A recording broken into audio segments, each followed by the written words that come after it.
Hey everyone, welcome to TPUSA Live. It is Tuesday, but honestly, it feels like a Monday. And I'll tell you why. It's because, John, it's a no-bones day. According to the all-knowing Noodle the Pug, if you're not plugged into TikTok culture, it's time for you to watch a video of this pug because your life is about to be forever changed. But it really feels like a no-bones day, to be honest. So hope you're hanging in there. Treat yourself today. Tune into TPUSA Live. We have a great show coming up for you. Yeah, the live stream today is going to be fantastic. I'm Jon Root. That's Isabel Brown. Coming up next, we got Human Events Daily with Jack Posobiec. He's always got the best connections, the best sources, a comprehensive breakdown of what's going on in our world, especially when it comes to the Kyle Rittenhouse case. Yeah, I'm hearing actually, John, that we are going to have never before seen footage of this shooting on Jack's show today. By the way, the show is doing incredibly well in the podcast charts. If you haven't yet subscribed on Apple Podcasts, make sure you head over and do that to support our friend Jack. But he is going to go through the latest developments in the Kyle Rittenhouse trial today on the show. Definitely a conversation you're going to want to tune into. Also, 18 New York City fire stations are completely shut down this week after firefighters have been sent home for refusing the vaccine. Yeah, we were covering that a little bit yesterday, and then you'll get a great breakdown from Jack Posobiec today. And also, there's reports that U.S.-trained Afghan special forces are joining ISIS for protection against the Taliban. It is absolutely madness that's going on there in the Middle East, especially after that disaster withdrawal, and Jack's going to break it down. I think the chaos is unfortunately only just beginning in Afghanistan, so much more to cover in the next few weeks with that, and we're very grateful Jack is doing that. Then coming up after that, we have our couch show for TPUSA Live with you, including some pretty awesome guests, I hear. Including you. Me, obviously, but that's not who I was talking about. But we got Rachelle Hernandez. She's a TPUSA ambassador. We got Congresswoman Lauren Boebert that's going to be joining us. So exciting. She is from my beautiful home state of Colorado, so I'm very excited to be joined by a fellow Coloradan today. It's going to be great. We're going to talk to her virtually, and she's going to be breaking down gun control, energy independence, and so much more. Also, Let's Go Brandon is sweeping the nation. It's not just at arenas and stadiums. We obviously talked to the #1 podcast rapper, or #1 on the iTunes chart. We talked to him, and it was incredible how that's taken off. And also, you have the left that's been pushing back like crazy, saying that this is somehow dangerous. Yeah, and investigating pilots who maybe didn't even say "Let's Go Brandon" to begin with Southwest Airlines. Get it together, Southwest. You pulled ahead. We were all rooting for you. Now I'm a little unsure, so we'll see how that story unfolds. Also, Colin Kaepernick needs to get it together as well. He's not going to get it together in the NFL. Has he ever, though?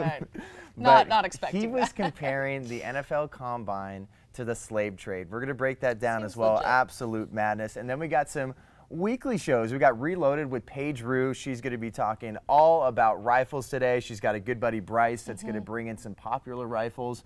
Break all that stuff down for you, because we need a comprehensive breakdown, because the left wants you to be scared of guns, and Paige is telling you, no, here's how you break it down. Here's how you respect and honor these guns. I also love that she's going specifically through each type of firearm and pointing out what the specifics are for each different unique weapon, because I think the left does a great job looping everything in together, saying this is an assault weapon that's going to kill you, and it seems scary until you understand what's right in front of your face. So Paige does a great job explaining that. And it's Tuesday, so you know you got Breakaway with me. Oh man, course. big all sports of the day. John today. Big sports day. You're getting a lot of me. We have a former Super Bowl champion and former NFL's fittest man, Steve Weatherford. We're going to sit down, totally dismantle participation trophies, how the NFL's gone so woke, and he'll talk about how that's changed over the years. And speaking of sports, Game 6 of the World Series tonight. If you haven't been tuning in at all, it's the Astros against the Braves, and you should be rooting for the Braves because the Astros are cheaters, and because they're cheaters, and we got to see the Atlanta Braves win, especially after the All-Star game was taken away from Atlanta. We are wrapping things up today with another episode of Politics, where Alex Clark is going to be jumping into Pete Davidson from SNL, spotted holding hands with Kim Kardashian. If you're into pop culture, which I'm not, but even though I'm not, this still seems really spicy, so probably something you're going to want to watch. Yeah, she's also going to have a Melania Trump fashion breakdown and Hot Take Tuesday. I love Hot Take Tuesday, but honestly, knowing Alex is one of my best friends, almost all of her opinions are hot takes. Yeah. So that's just my hot take for this Tuesday. That's what's great when we have Alex on the show here on the couch. You never know what's going to come out of her mouth. never know. It is so exciting. But you know what's going to be coming out of Jack Posobiec's mouth? A lot of Kyle Rittenhouse. He's going to break that down and so much more coming up next. Human Events Daily with Jack Posobiec. We will see you soon.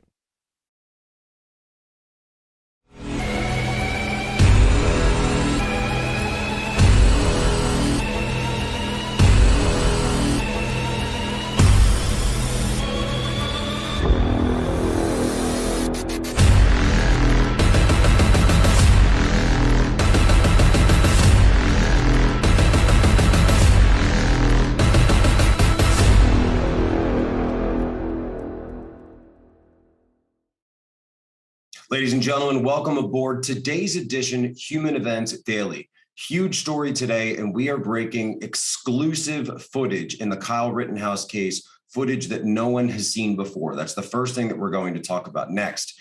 18 New York City fire companies have shut down after firefighters there were sent home after refusing the vaccine mandate. Third, U.S.-trained Afghan special forces, the report of the WSJ, are joining ISIS-K for protection against the Taliban. Finally, a convicted murderer named Rodney Reed has been denied his retrial even after support from Kim Kardashian. All this and more ahead, Human Events Daily.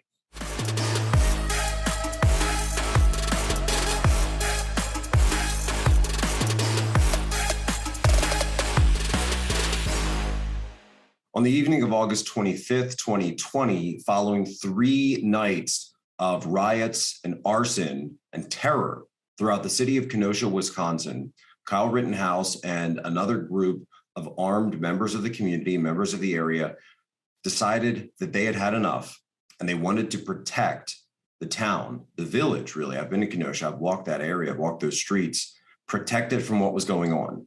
These marauders who are coming through and destroying everything in their path. You heard yesterday, if you watched the jury selection, that this was a town that had been terrorized, absolutely terrorized. People were saying, take down your American flags so you don't become a target. Other potential jurors were saying that they had been so terrified that they moved their family out of the county. Other jurors said they couldn't afford to bring their family out of the county, get a hotel, et cetera, for the whole time. So they were sleeping with their children in local churches. That's how bad things got in Kenosha. Human Events Daily has obtained exclusive footage. This is drone footage. And we were told that it comes from the FBI, which had a drone up that evening that captured the entire sequence of events. I warn you, this footage is graphic, and it does include, for the first time ever seen, the final moments between Joseph Rosenbaum and Kyle Rittenhouse. Rosenbaum, of course, we know, chases Kyle. His associate, Zeminski, fires at Kyle. Then they disappear on the footage that we've seen behind a series of parked cars in this car lot. That's where the shooting takes place. Now, for the first time ever, we can show you from this drone footage that we're told comes from the FBI what actually happened behind those cars. Here we go. Man, bro.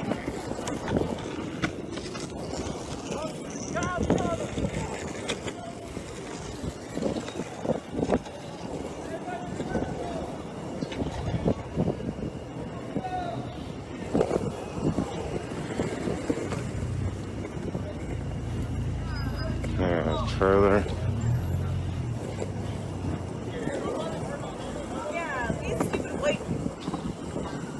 Oh, yeah. Yeah, they definitely need that trash can to put their garbage out. Oh, he's blocking the road. So now we're out by further.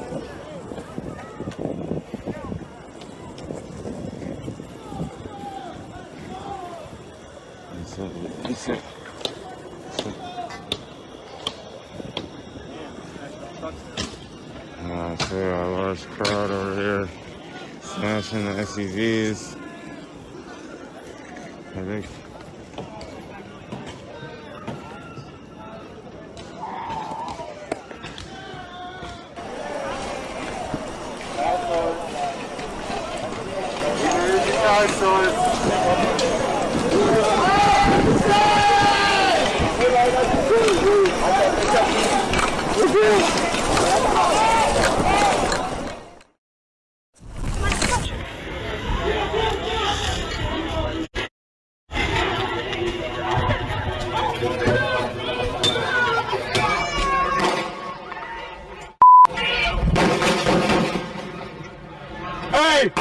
So you can see very clearly on this footage that it was an absolutely chaotic night, a horrific night, following two nights. This is the third night in a row this took place. Screams, gunshots, sirens in the background.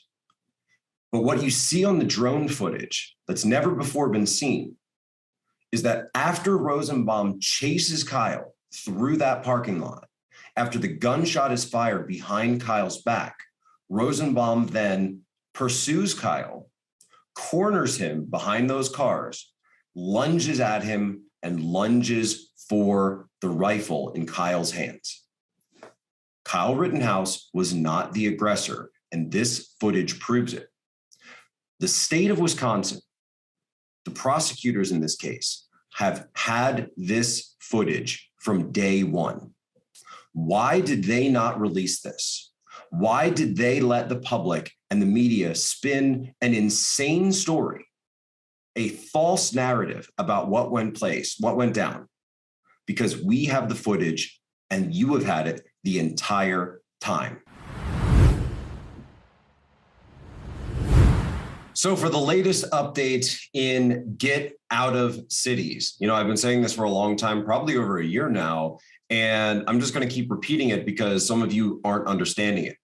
Get out of cities. Just don't be there for the foreseeable future. 5 years, 10 years, whatever it may be. Specifically, large cities. I'm an East Coast guy myself, and so I understand that America's large cities on the East Coast are large. They're largely gone, right? They're largely in a declining spiral. It's getting worse. It's going to get a lot worse before it gets better. When you talk about the West Coast, go, take your pick. Seattle, Portland, San Francisco, Los Angeles, right? These are not places that you want to be. I was just in Denver. It was horrific. Chicago, downtown Chicago, I found to be I thought was nice. I mean, these cities, it's not to say these cities don't have nice areas in them, but it's all that happens around them. Washington, D.C., not breaking any news here, but I'll just say that we are working on our escape plan. It'll be, for me, since Navy intelligence sent me to Washington, D.C. Almost 10 years ago. It was 2012 when I was first stationed at Navy intelligence. And then, it'll be 10 years in April here. So just a couple of months away from 10 years in D.C. And we're working on our escape plan. We don't live in the city proper. Obviously, I'm not going to talk about where I live but let's talk about New York City. Now, New York City, of course, has an election today. It looks as though Eric Adams, the Democrat candidate, will be elected and become the next mayor of New York. So we'll see how that plays out. But look at the headline this is in the Daily Mail. It's also been corroborated. CNN, New York Post, New York Daily News, everywhere else in the New York papers. 18 New York City fire companies are out of 300 out of service after firefighters are sent home for refusing to comply with the vaccine mandate, and 2,300 firefighters in New York City have called out sick. 5,000 New York Police Department unvaccinated cops have filed exemptions to keep their jobs, and de Blasio's COVID jab mandate creates EMT havoc. So you're talking about people being sent home. You're talking about people calling out doing sick outs. What's that for? It's because of vaccine mandates. Now we're talking about New York City, your fire department, your police department. Think of everything that the police officers and the police departments around this country have gone through in the last 18 months, the last 2 years, right? They have been under attack. There has been a political campaign waged against law enforcement in this country. They are trying to shut it down. They are trying to remove it. They are literally, in the city of Minneapolis, trying to shut down the police department and create this new public safety department, which is going to include social workers and mental health counselors that are sent out to all of these different, situations. But when it comes down to it, when your house is burning down, you don't need a social worker. You need a firefighter. So these are the people, and God bless every single one of them. And the fact that we have people that are willing, that when they see a burning building, when they see a situation where people are in danger, they are willing to go in and to help. Listen to this video that came out just recently talking about all this. After 6 on the deadline, the vaccination mandate, and members of the New York City firefighters, fire department are being put on leave without pay. We're not clear what the numbers are. We're not entirely clear how many fire companies will be closed today. We're expecting dozens. We're hoping fire recovery is not hinged upon, but it's very hard to say this time. We're here today because of a mandate that was put on our members, but also on all New York City employees, given 9 days to make a life-changing decision on their career or whether or not they can take a vaccine. And we're going to live with the aftermath of this right now. You have it right there. The president of the Uniformed Firefighters Association.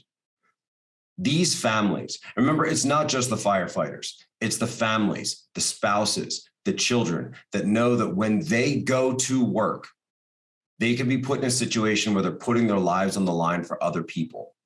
So God bless them for existing, and God bless them for being there for other people. This is the type of person you want to support. This is the type of family that society should always support. You got to support the working families, the working men and women of this country, because without them, everything stops. You don't have truckers, you don't have products on your shelves. You don't have firefighters, you have buildings burning down. And if you don't have a police officer as well, you see what's going on in major cities right now when they're pulling back the police. And that's why I say, as long as this goes on, as long as this campaign of insanity goes on in our cities against these first responders, get out of cities.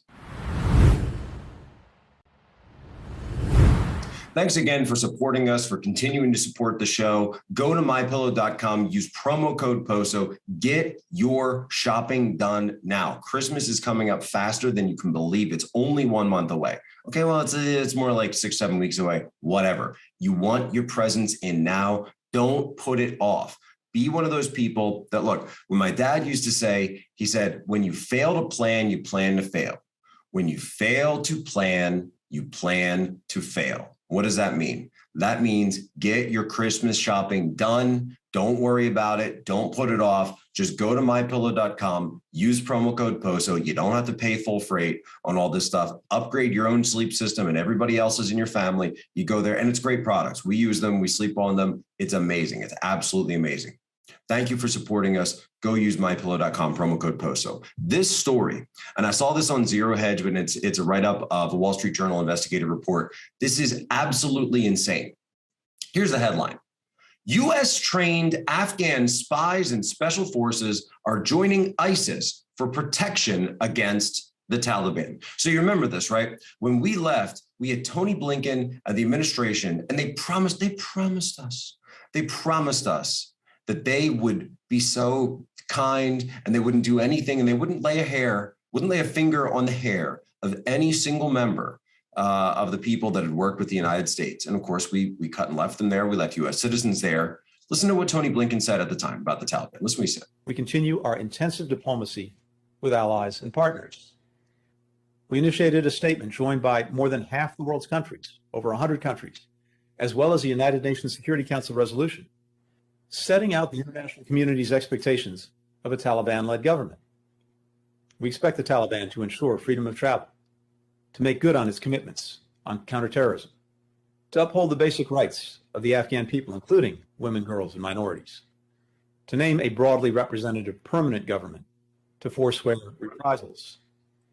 The legitimacy and support the Taliban seeks from the international community will depend on its conduct. So that was then, this is now. Many former national Afghan forces who are now being hunted by the Taliban after their U.S. military backers withdrew from the country in August are turning to the Islamic State for protection, new investigative Wall Street Journal report finds. Also among those joining the ranks of ISIS in Afghanistan, or ISIS-K, Khorasan, are members of Afghanistan's U.S.-trained intelligence service.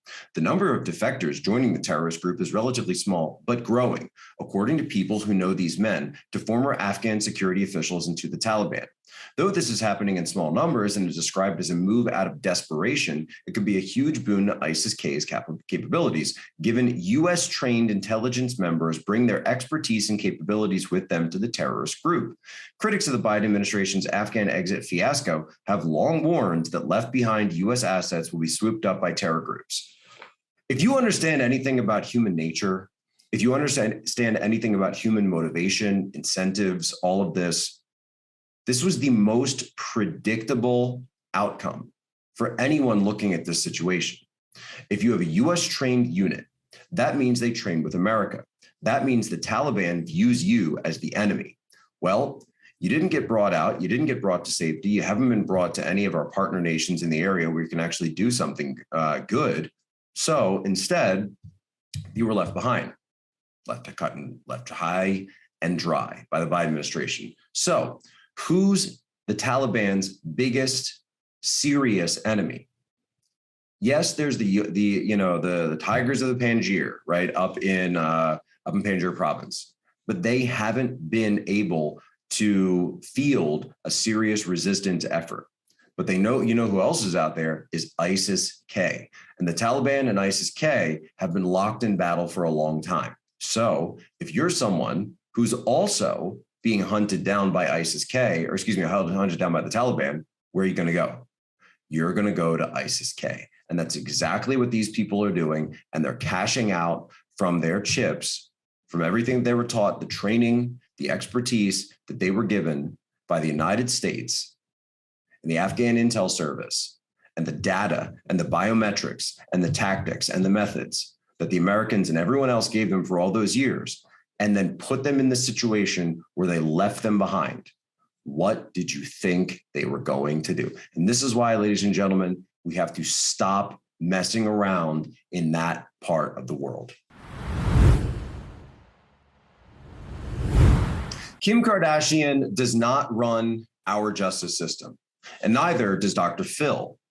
Yet, over the course of the past few years, those two have been interjecting themselves in a number of murder cases around the country, trying to sway public officials to their narrative. And they're doing this alongside a group called the Innocence Project, who's very tied in with powerful executives at Netflix and powerful Democrat operatives.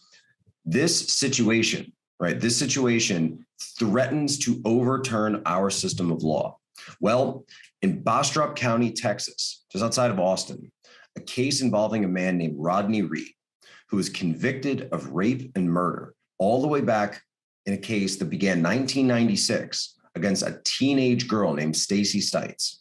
They've been trying to get him off of death row. A judge just came out and said that all of these claims do not amount to anything and that he should not be given a new trial, that the case was handled properly, and that even with all of these new claims made by Kardashian and Dr. Phil and the Innocence Project and all the people coming out, he needs to remain convicted. Listen to an interview that was given by the sister of the victim. What leads you to believe that Reed is guilty of Stites' murder? I think that what the celebrities didn't know is the entire story, that Rodney Reed has a history of physical and sexual violence against women. They keep saying, well, he hasn't been found guilty in these other cases, but those women still have stories, and to tell them that what happened to them doesn't matter because they didn't get their day in court is an atrocity of justice. What's your response, though, to people who say the new witnesses should be heard and the new evidence presented before deciding whether Reed lives or dies? I do think that the evidence needs to be heard. At no point do we want to deny him the full extent of the justice system. However, I don't put a lot of faith in people that come out 2 decades later and have sudden memories. I always wonder, where were these people during that first year when there was a $50,000 reward by HEB? And if they had information, they could have come forward with it. I see. On the day Reed was scheduled to be executed, you released a statement saying in part, "Today we start fighting back to get justice for all of Rodney Reed's victims." What do you have planned?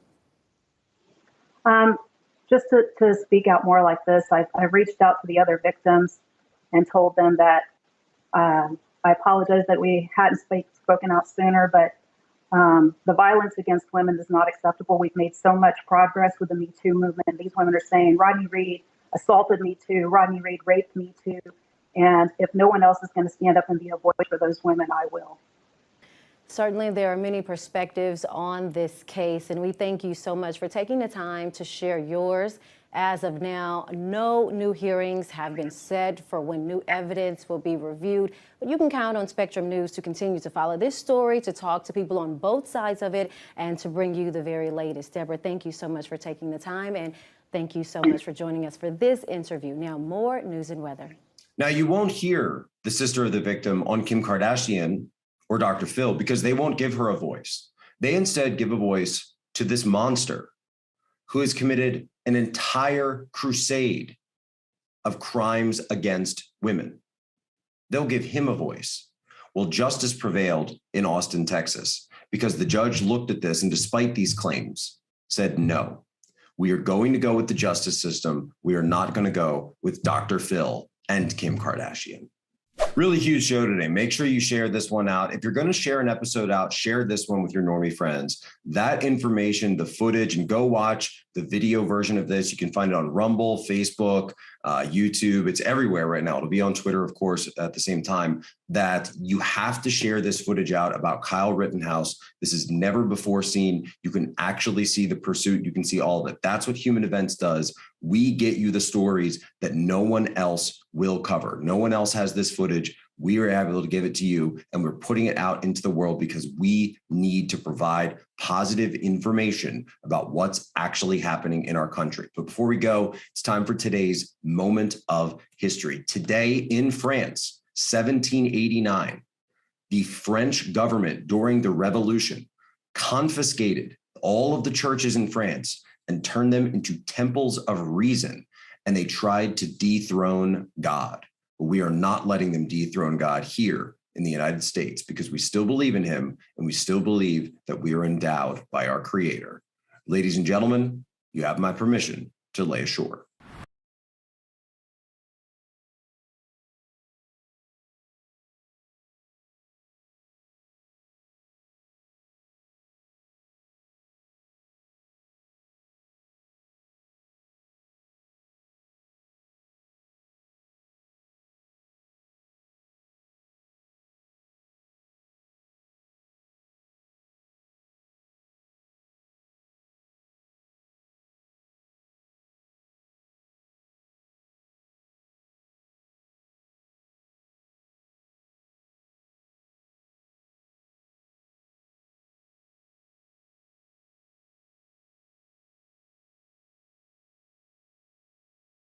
Thank you so much for watching here. Jack Posobiec, Orlando, Florida. I'm at the National Conservatism Conference. We've got a huge panel going on for today. So I'll be here. I'll be covering it. If you're at the conference, you can check that out. You can also catch me this Friday in Dallas, Texas, where I'll be appearing at the Better Discourse Conference. Dallas, Texas, the Better Discourse Conference. So that's it for me. I'll be back in DC for a couple of days. So take it away, Jon.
to have a say in this process too. And I love the response here from Megan Killigan, Family Research Council Senior Fellow for Education Studies. She told Daily Caller this: deliberately concealing this information from parents when those same parents would be consulted over the administration of Tylenol or permission to go on a field trip is beyond outrageous. Yeah. What do you think, Rachel? Yeah, I agree. I think, years prior, this would have been unthinkable. And now we're seeing them cross, these boundaries, and it's truly, it's mind-blowing. I can't even wrap my mind around it. Yeah, it just seems like, once again, too, it's like parents need to be involved in schooling. Right. And then now it's with the government. It's not even just co-parenting. It seems like the government is parenting, and the school district is parenting your kid and not allowing parents to be a part of the process. Well, because they know that's the only way to indoctrinate kids from a young age, is to take over parents. So it's Williams scary. even said this week that the term parents should have a say in curriculum is code for white supremacy now. I mean, we have gone so far to remove the role of family in society. You saw that with the breakdown of what actual masculinity looked like. That was toxic. And then we attacked femininity. Now we're going after the family unit as a whole, with groups like BLM and Antifa saying the nuclear family shouldn't exist in the first place. We should have communes and birthing people to raise your children that don't actually happen in a family unit. It's absolutely crazy. And that seems like the most extreme end of the spectrum, but that is the path that we're on, unfortunately. And I think it's really interesting that you bring up field trips, for example. These are things that parents used to always have to sign permission forms for. And now in some school districts in California, you don't even know what bunkhouse your child is sleeping in during a school overnight field trip. Quite often these policies with transgender students and identifying with a different gender at school versus at home, parents don't even know that their biologically female daughter might be sleeping in a bunkhouse full of biological men, or vice versa. It is so crazy to me. It's just dangerous, too. And then I know I brought up that Greta Thunberg had some interesting things to say at a protest. We got Congresswoman Lauren Boebert. She had a response to this, but check out what Greta had to say first. No more exploitation of people and nature and the planet. No more exploitation. No more blah, blah, blah. No more whatever the they're doing inside there. No more blah, blah, blah. No more blah, blah, blah. No more blah, blah, blah. No more blah, blah, blah. No.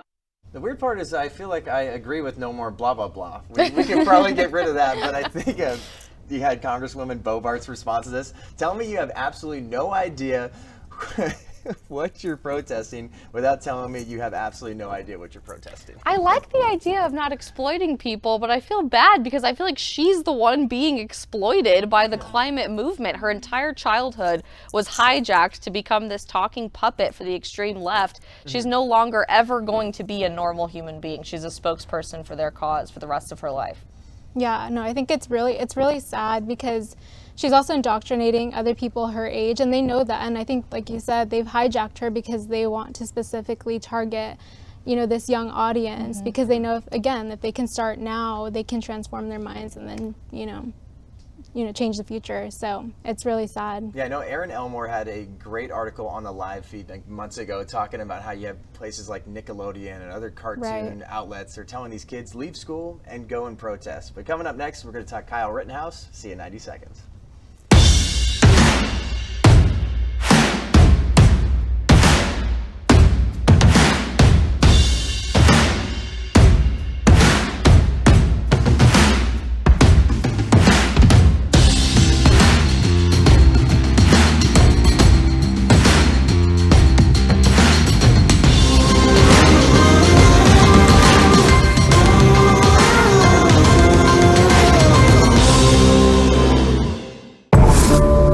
Told you that this has all happened before.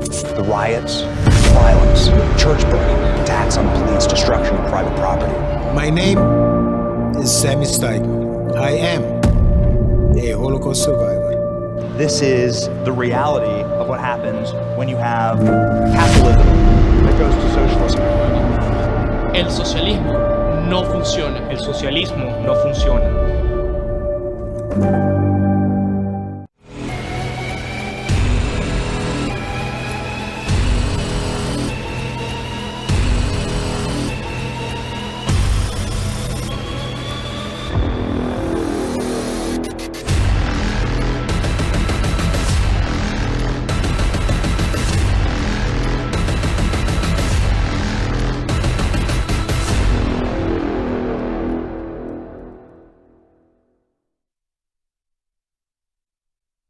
Welcome back to TPUSA Live. We got Rachelle Hernandez, Isabel Brown. So you might have just watched Human Events Daily with Jack Posobiec. He gave you a great breakdown of the Kyle Rittenhouse trial, and he even had some exclusive footage from the FBI that I guess you have, the state has had that since day one, but they've held it back. And then Jack gives a great breakdown of what exactly happened that day, and he shared that on Human Events Daily. Here it is, just in case you missed it. Ladies and gentlemen, welcome aboard today's edition, Human Events Daily. Huge story today, and we are breaking exclusive footage in the Kyle Rittenhouse case, footage that no one has seen before. That's the first thing that we're going to talk about next. 18 New York City fire companies have shut down after firefighters there were sent home after refusing the vaccine mandate.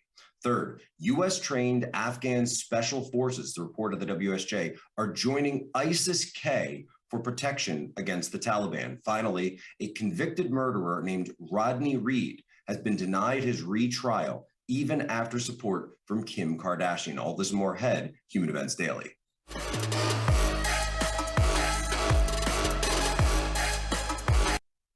So we had the audio. There's a little bit, you missed that audio, but basically that you could see that drone footage from the FBI that Jack ended up saying in his show. This was the final moments between Rosenbaum and Rittenhouse, and this was behind parked cars. For so long, a lot of people were saying, well, he wasn't defending himself, he was the agitator.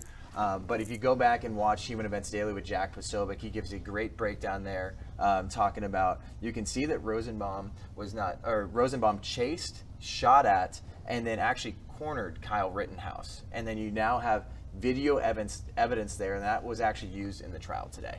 I think this case is so important, John, and unpacking every layer of this is really going to help tell the story to the American people of what took place during all of these riots last summer. Kyle, unfortunately, became an easy case to peg when it came to the media and the far left as the example of what a white supremacist agitator would look like in the midst of all of these riots from BLM and Antifa.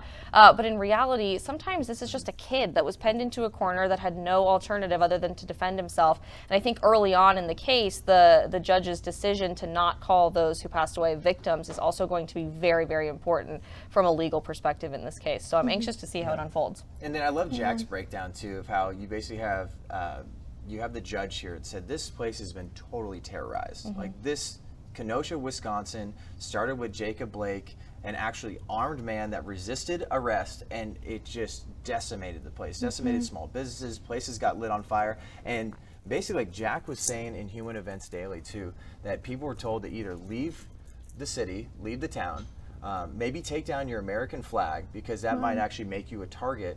And then he was saying how there was maybe hundreds of people that were going to churches to try to shelter themselves away from basically the anarchy that was going on in the streets. Yeah, well, it's mind-blowing. The footage that we just watched proves that the left has had a narrative from day one. And sadly, like you said, they used Kyle as the perfect storm to take the eyes off of the $50 million in damages to, you know, unfortunately, the situation that happened with him. And I mean, it's really sad to see how they exploit, you know, people like that to try to push this narrative of hate and divisiveness. Yeah, and a little bit more of a breakdown, too. So I know this has been months since we've really heard about the Kyle Rittenhouse case, and then now the trial's starting today. That's why Jack's covering it. That's why you see it in the news, and that's why we're covering it now. But he was 17 years old at the time when this incident happened, when you just saw that video footage. And then this was, I think one of the best parts of this, too, is like you have a judge that's actually standing up and saying, hey, do not call these people that were shot, do not call them victims. You call them rioters. And I think that is so important. And then I think if we're going to compare this somehow to the Derek Chauvin case, which I feel like exactly this, I have a quote from the judge basically just saying, like, don't make this a political, like, don't make this politically motivated. So Kenosha County Circuit Judge Bruce Schroeder warned that the case has become very political and urged jurors to be fair and impartial. And I think that is so important as we head into this. It's important, but I wonder the likelihood that that actually will take place within the courtroom, because sadly, Kyle's already guilty in the court of public opinion. He has been since the moment this incident took place. And that's exactly what we saw unfold with the Derek Chauvin case. They could not prove beyond a shadow of a doubt that the reason George Floyd passed away was because of someone kneeling on your neck. They couldn't do it in the courtroom. However, it wasn't even used. No, they really rarely even talked about that in that case. But you saw jurors so terrified of the idea of the backlash associated with not convicting this person to be guilty. And you heard the threats, you heard people getting doxxed on the internet, you saw their families being attacked and people identifying them in the public square. It's impossible for anyone who wants to protect themselves and their families to take a stand for the right thing when the entire world seems to be against you. So I pray that these jurors will be able to take an impartial viewpoint and perspective on this case, but the world that we live in isn't that simple anymore. And so I think we have to reevaluate a little bit what that looks like when you have a right to an impartial jury in our judicial system in the United States. Do you really? When the media is so powerful, when the backlash is so powerful, and when you know you're already guilty in the court of public opinion. And I think it's so important too to focus on that Kyle Rittenhouse. You can see in this video here that he was protecting himself. And you have people out there that needed to protect themselves. And he was talking about why he had a gun with him. And you can see in Jack Posobiec's video, you can go on Jack Posobiec's Twitter, you can go back and watch Human Events Daily, and you have Kyle Rittenhouse that's going to asking people, injured people, if they need medical attention. He brought medical supplies with him, but when he was talking about being armed, why he was being armed, I was going into a place where people had guns, and God forbid somebody brought a gun to me and decided to shoot me. I wanted to be protected, which I ended up having to protect myself. That's what it comes down to. It does.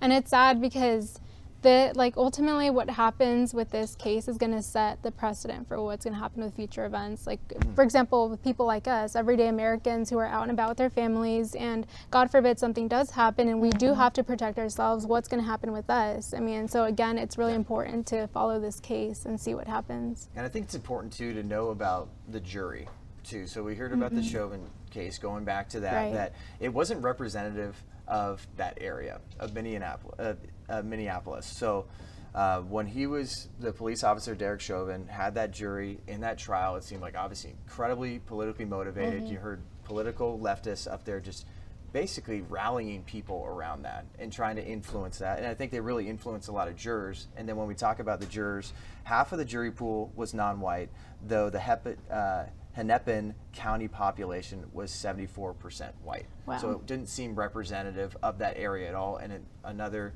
basically evidence that it was politically motivated. But we look at the Rittenhouse trial right now. The jury is composed of 11 women and 9 men. 19 of them are white. 1 is Hispanic, according to reporting from WISN 12 News. That's Hillary Mintz out there. Kenosha County has a population that consists of 87.2% whites, 7.4 identifying as black or African American, according to census.gov. I'll be interested to see how the demographics play out, but circling back to what we were talking about, I think the truth is the national attention this case already has is enough to influence any jury. You can be sequestered, you can avoid watching the news for now, but we've all spent the last few months talking about this case. We've all seen the havoc that it's wreaked across our nation for the last year and a half or so since these riots started. Everyone has a sense of personal connection to what these riots have meant, whether that was destroying their business, putting their family in harm's way, losing your own safety in that process potentially, and it didn't matter if you lived in LA or Chicago or Seattle. These places like Kenosha, Wisconsin were having their own rallies, or right down the road in Scottsdale, Arizona, when they broke into the fancy shopping mall and destroyed all the businesses there. So everybody feels a sense of connection to this case, which makes me wonder if bias can really truly be removed, even taking all of the necessary precautions, even with the demographics reflecting the area and sequestering this jury. I'm not sure. What do you think, Rachel? You think this is something that's going to be unbelievably politically motivated, just like we saw in the Chauvin trial? Unfortunately, I do think so, because like she said, the whole country has had their eyes on this case, and because a specific narrative has already been pushed on the people, it's going to be really, really hard to try to remove that from this case. I mean, once you have this bias in your mind, it's really hard to move away from it. And then too, I think this is going to be interesting how the left decides to push some sort of gun control against you. Right. So that's literally what you see with all these situations where it's like, if for some reason they're not able to make Kyle Rittenhouse some sort of scapegoat, they're going to try to push some sort of gun control and try to affect law-abiding citizens. Yeah, I mean, that's their end goal for so many of these situations, for a school shooting, even for what we saw with the Alec Baldwin situation. And now, of course, I think that will be a part of the conversation for this jury and this trial with the mainstream media moving forward. What's just so crazy to me is that I think most logical people can all agree Kyle should not have been carrying a weapon. He wasn't old enough. He was a minor. He did not have the legal capacity to do so. It was tragic, and I appreciate where he was coming from and his perspective with that, of wanting to protect himself and protect those he was trying to medically assist. So everybody can agree with that, and that there are consequences to breaking the law, and you have to face those things. But now, this one situation, this tiny isolated incident, is going to turn into a national full-blown conversation that likely children have access to weapons too easily. We have to remove weapons from legally abiding citizens. It's just too much of a risk. Yeah, I agree. I think it's crazy to see how leftists always are trying to find a correlation between having guns and then gun violence and deaths. Like that's always the case. And again, like I mentioned earlier, this was literally the perfect storm for, pushing gun control. And I mean, we'll see what happens with the case, but we do know that they will try to push gun reform, gun control on the entire United States, not just where, the events happened. Well, heck, you're even seeing members of the Biden administration saying in congressional testimony that there's no evidence of guns being used in defensive situations. I mean, quite literally, there's millions every year. It's crazy to me. And then if we compare this to the Texas school shooting, where there's just a kid that shot up a school, it was a black kid that shot up a school, and then just got bailed out the next day. And we haven't heard about it since. At all. And then there's nobody pushing some sort of gun control or like how do we protect kids? No, in fact, the conversation was, well, he was bullied. So like there's some sort of excuse to it, and it's just all these kids thinking like, am I going to be safe going to school again? Because basically this kid shot up my school and he got out the next day. I don't see it in the news anymore. Am I going to be protected as a kid? And I feel like that's where a lot of this comes down to. You see the Rittenhouse case, you see school shootings, and everybody just seems like everything is politically motivated. They're going to just pick and choose what we want to dive into, and then kids just don't feel protected. Now you have like transgender bathroom laws, which are affecting, like somebody just got raped in a women's bathroom because of something like that. Like kids don't feel safe, parents don't feel safe bringing their kids there, and then just comes back to this trial. I hope that is just not as politically motivated as we saw the Chauvin trial, and we actually see real justice come out of this. Well, and then of course the whole defund the police narrative continues to take over at the left, which you'd think they would have learned something from in this last year or so when violent crime reached all-time highs in every American city, including all-time highs for homicide and violent gun crime in particular. So it blows my mind that they haven't seen the truth of that yet. But you take away police officers and the ability to protect the community. You take away school resource officers. You start pushing this narrative that everyone's out to get you and that you're never going to be safe as a child because you fail to acknowledge these stories like this Texas school shooting, and you villainize those who are legally or otherwise protecting themselves. And I say otherwise knowing that Kyle does need to face the consequences of that particular decision. And then on top of all of that, you put everybody together in the same bathroom. You remove parents' ability to care for their children when things do go wrong and when criminals do commit crimes. And this whole narrative just continues to spin and weave together to strip away the ability of people to protect themselves, their families, and their communities. And if people can't see the reality of that 2 or so years into this reality we've been living with since COVID-19, I don't know what else to show them. I mean, we're living all of this in real time. It's right before your face. It's affecting you and your family. It's time for people to speak up and to start doing something about this instead of looking around and wondering how we got here. And I think an interesting part of this case too, I know we saw this from the Daily Wire, that they're saying the judge was maybe going to accept from the defense some video of how police were basically saying that armed citizens were a huge help in this situation out here in Kenosha, what I thought was such an interesting take, especially we've covered so much about the police trying to defund the police, and then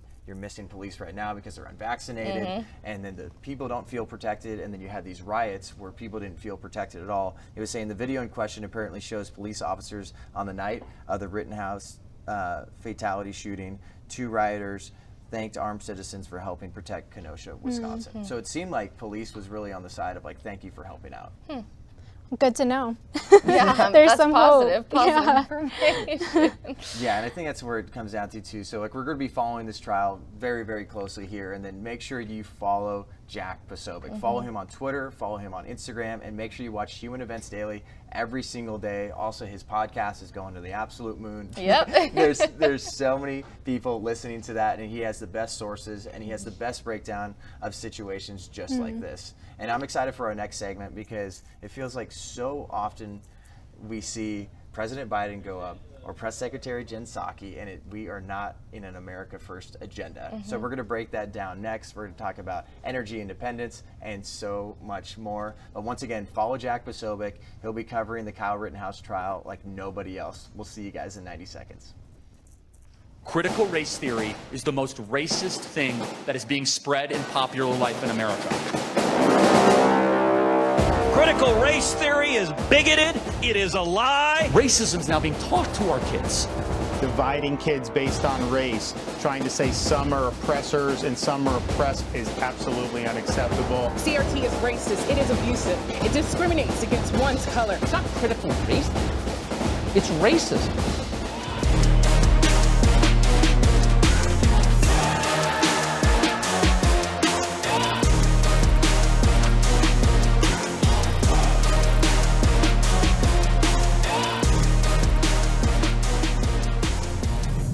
Conservatives! Politics is now on TPUSA Live. It'll be here every day in case you want to hear me out along with the rest of the Turning Point USA team. Don't miss out on all the conservative.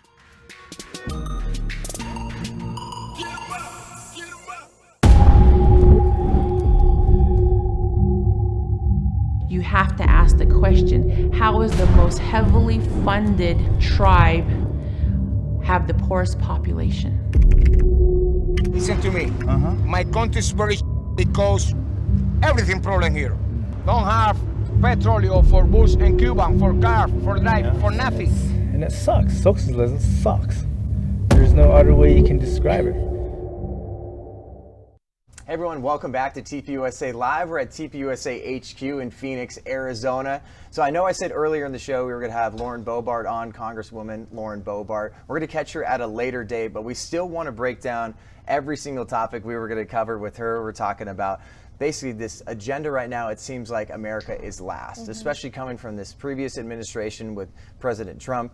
It seemed like everything was America first. And it was, you heard that out of his mouth as well, and basically everybody that was a part of his team. We're going to talk about the border, Second Amendment, energy independence, and so much more. But let's start with this America last agenda, because we see something like the crazy, disastrous withdrawal from Afghanistan, where we left American citizens out there and then Afghans that actually helped us out for decades.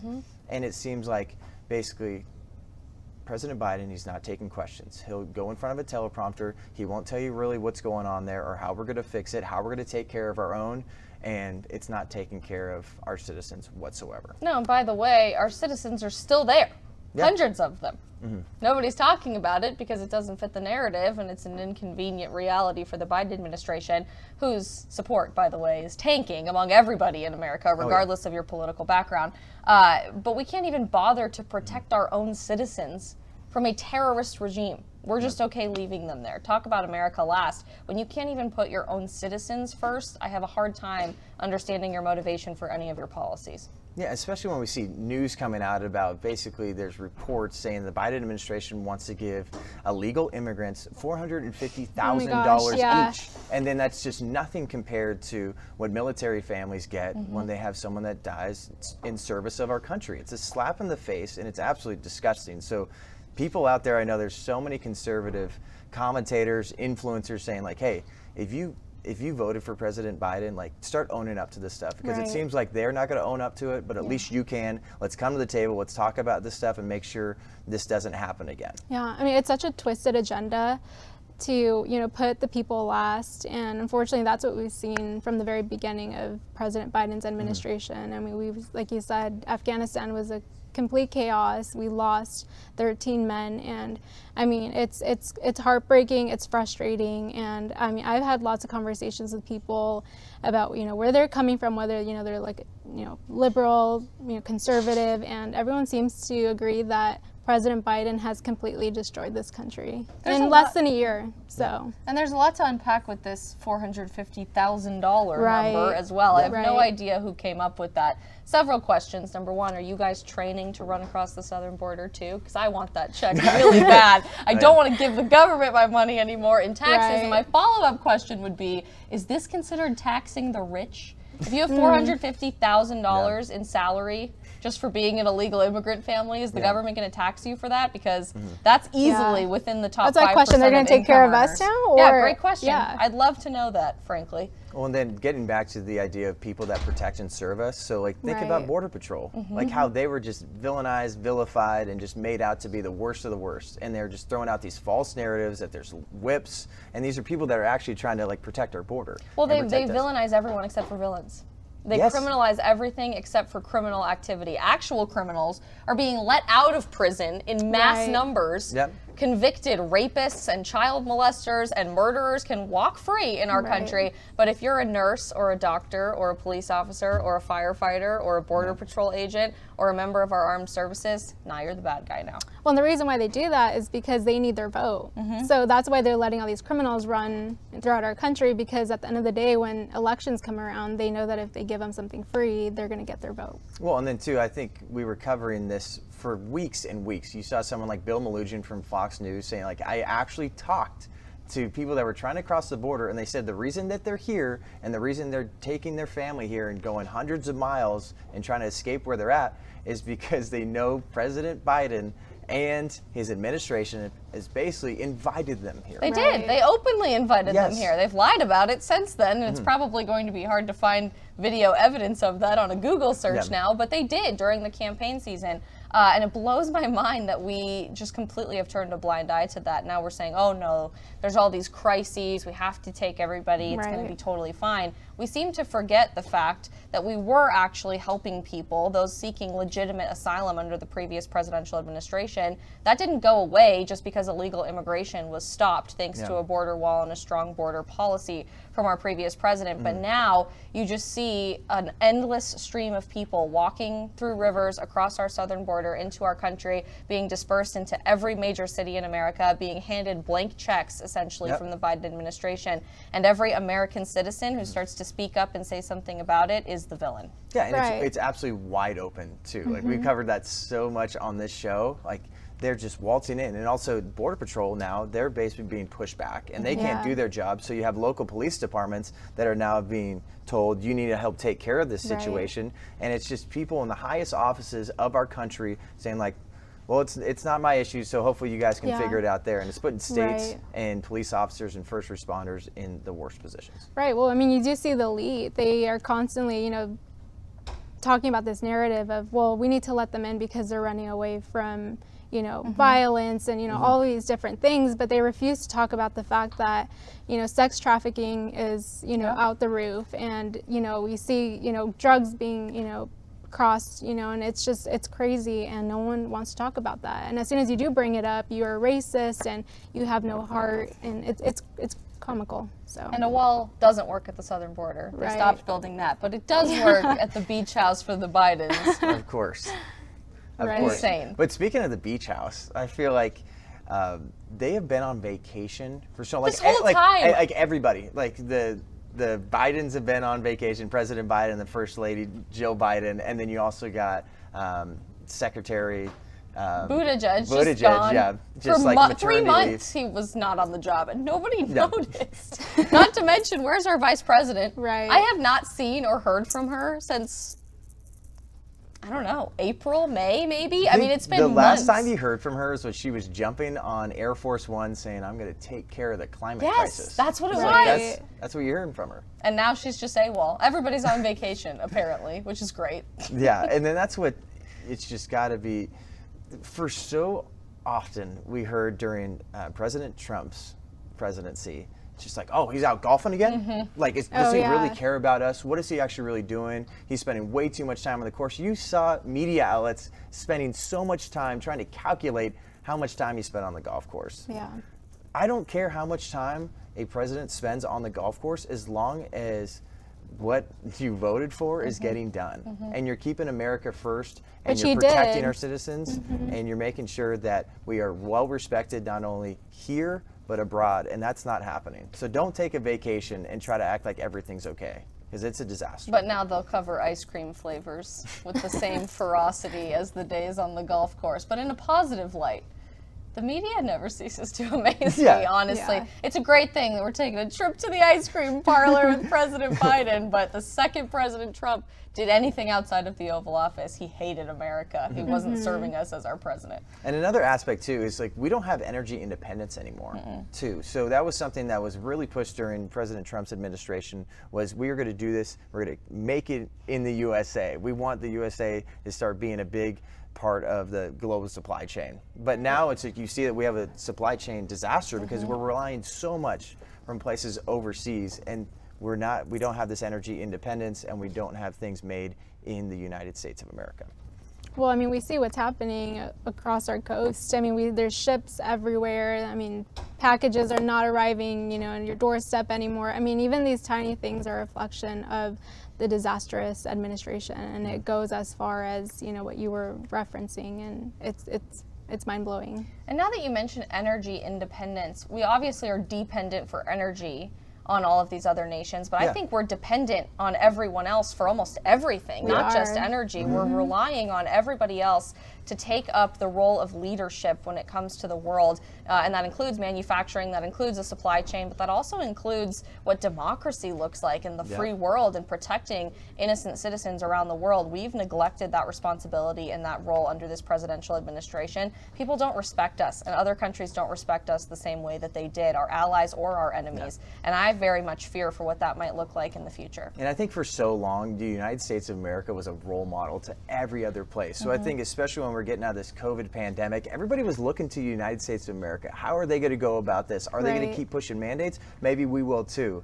And we've talked about Australia a lot. I think Australia looked to us, and we had allies that looked to us, and I think we let them down, and we could have been a great role model during that time, and we failed miserably. But let's go, Brandon. It is sweeping the country, and we're going to talk about the Southwest debacle and more. See you in 90 seconds.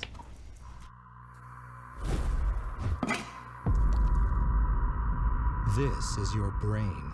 This is your brain on socialism.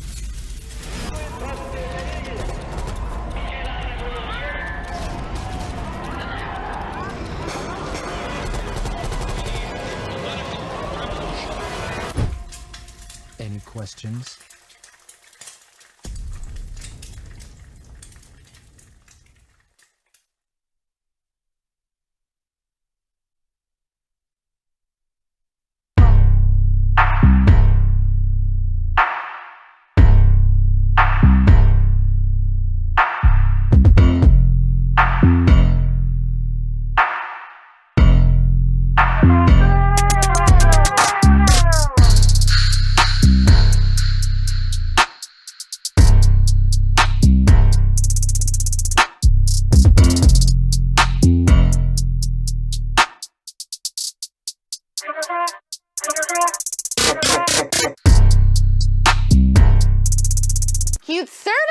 Politics is now on TPUSA Live. It'll be here every day in case you want to hear me out along with the rest of the Turning Point USA team.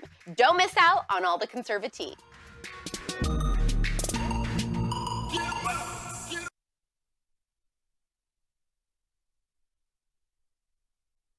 Welcome back to TPUSA Live. We got Rachel and Isabel. Let's go, Brandon. You've heard it so often across arenas, stadiums, all across the country. That chant really took off after Brandon Brown, who won in the Xfinity Series race for NASCAR in Talladega. You had a reporter talking to him, like he was clearly emotional, and then they had the overhead shot of fans chanting, and they were saying FJB. You know what that stands for. I can't say that on this show. And then I think basically she played damage control, and she said, well, you hear the crowd, they're saying, let's go, Brandon.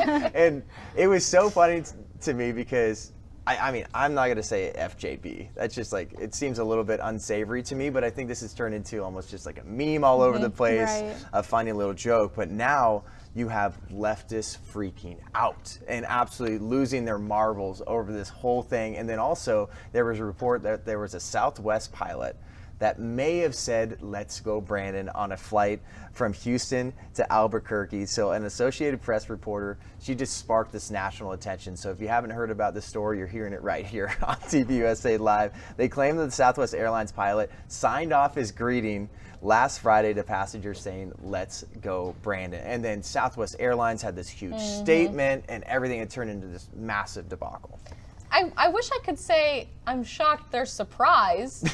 They shouldn't be surprised with everything that was happening with the weather cancellations over there at Southwest, which, by the way, is happening this week with American Airlines canceling thousands of flights over high winds in Dallas. weather. And then Delta and United have come forward and said, you know, we're not canceling anything because of weather, but just a thought.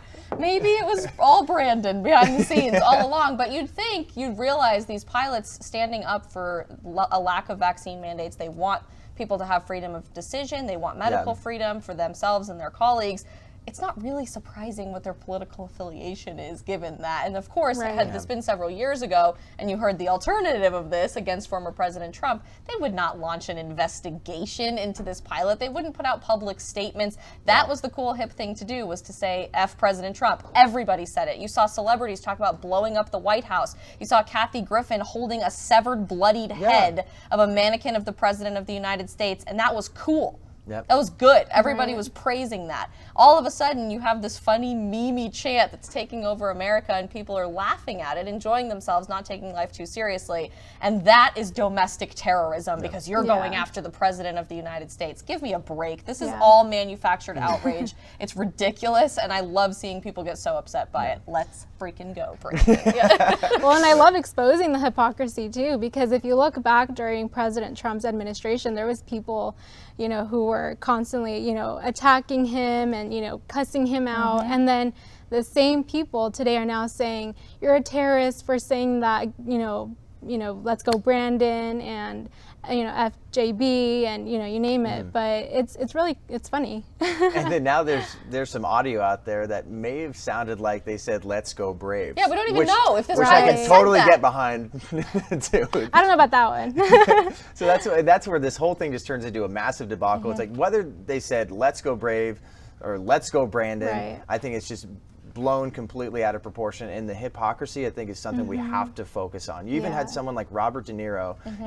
Don't watch award shows. Like, not like anybody should be watching those, but he gets right up there and just says, F Donald Trump, F President Trump. And it's just like, nobody bats an eye. It's just like, oh, wow, you're so brave for saying that, Robert. Thanks so much. Here's an award. Anything else you'd like to say about the president?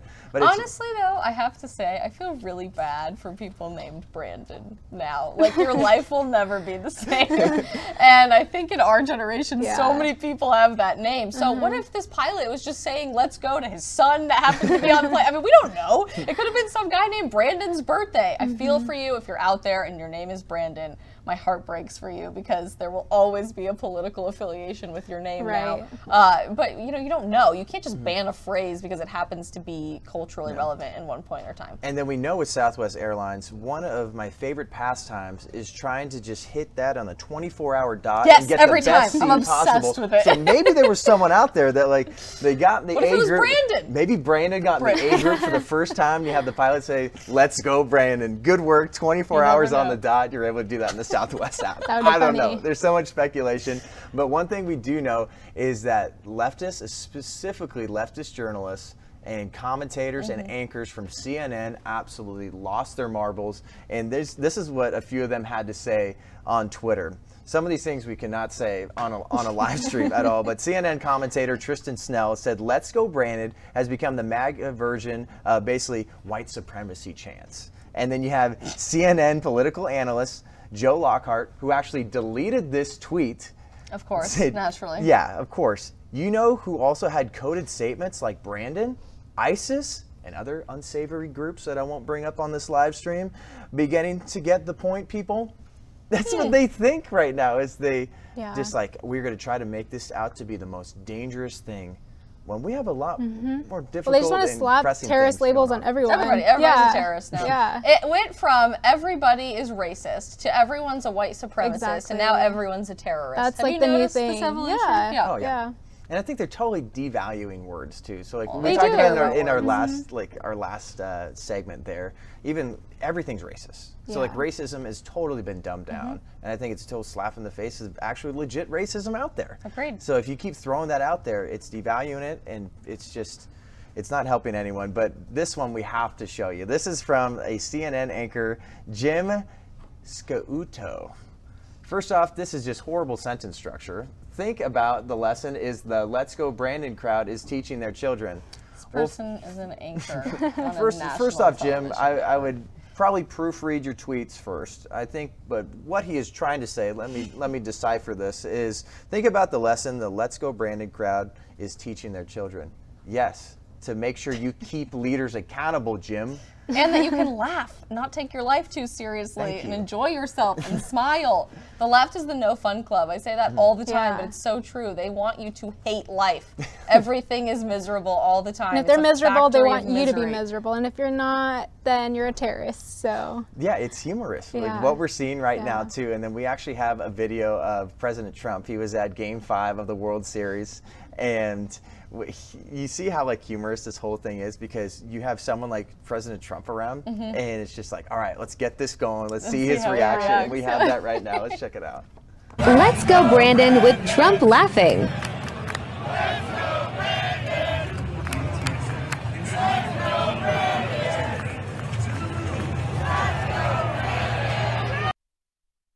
Because you have President Trump that's laughing too, and obviously he's just relishing in this moment too, because he's trying to tell people that, like, this is what's going to happen. It's gonna be a disaster, and I think it doesn't matter what side of the aisle you're on. You got to be able to laugh about this stuff. So I feel like when you have like the Dave Chappelle situation too, it's like there's been times Dave Chappelle has said stuff about Christians, and I've been like, all right, I don't agree with that, but that's actually pretty funny. And well, you have to be able to laugh at this stuff. Humor is rooted in reality, and we've forgotten that lately. They think that anything remotely offensive, theoretically, to anybody can never be funny, and they, meaning the left, but good humor is always based on facts and truth and what's happening right before your eyes. And if you have an ability to laugh at yourself and not take yourself too seriously, you're going to have a much more successful life than constantly being in fear of the violence of words. Yeah. But they also think silence is violence, so everything is violence. Doesn't matter. Except for actual violence, which is mostly peaceful. Right. I just can't. I can't keep up with this anymore. It blows my mind.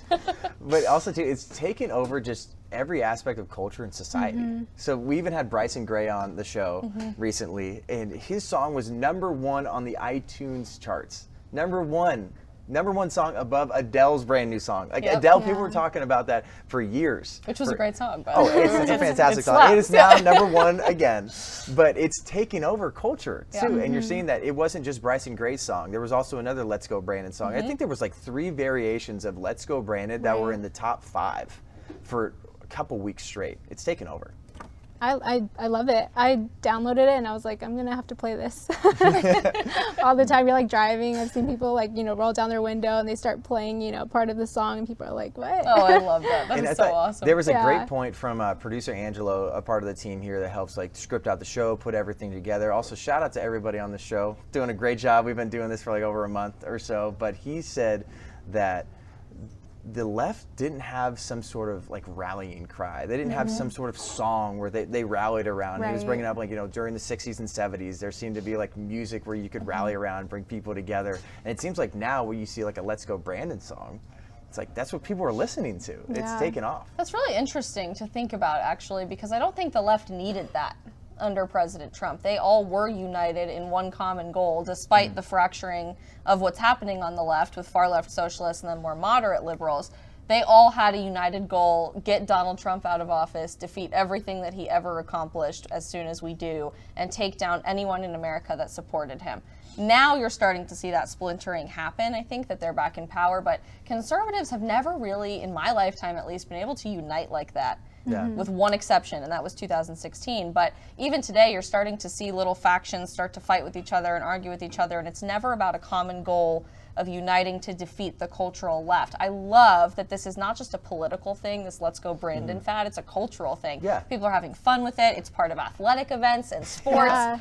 You're seeing it at every SEC game. Everybody's chanting Let's Go Brandon all the time. It's so fun, and people are being reminded that this is a much bigger conversation than who's running for president and who's sitting in the Oval Office and who you're making phone calls for or knocking doors for. This is about American culture moving forward, and it's a really unique opportunity for the right and conservatives to all rally around the same issue again because of all these little factions that have been fighting with each other. And also too, like we just went over how leftist journalists and anchors and commentators are just bashing this whole thing, trying to make it out to be the most dangerous thing they've ever heard.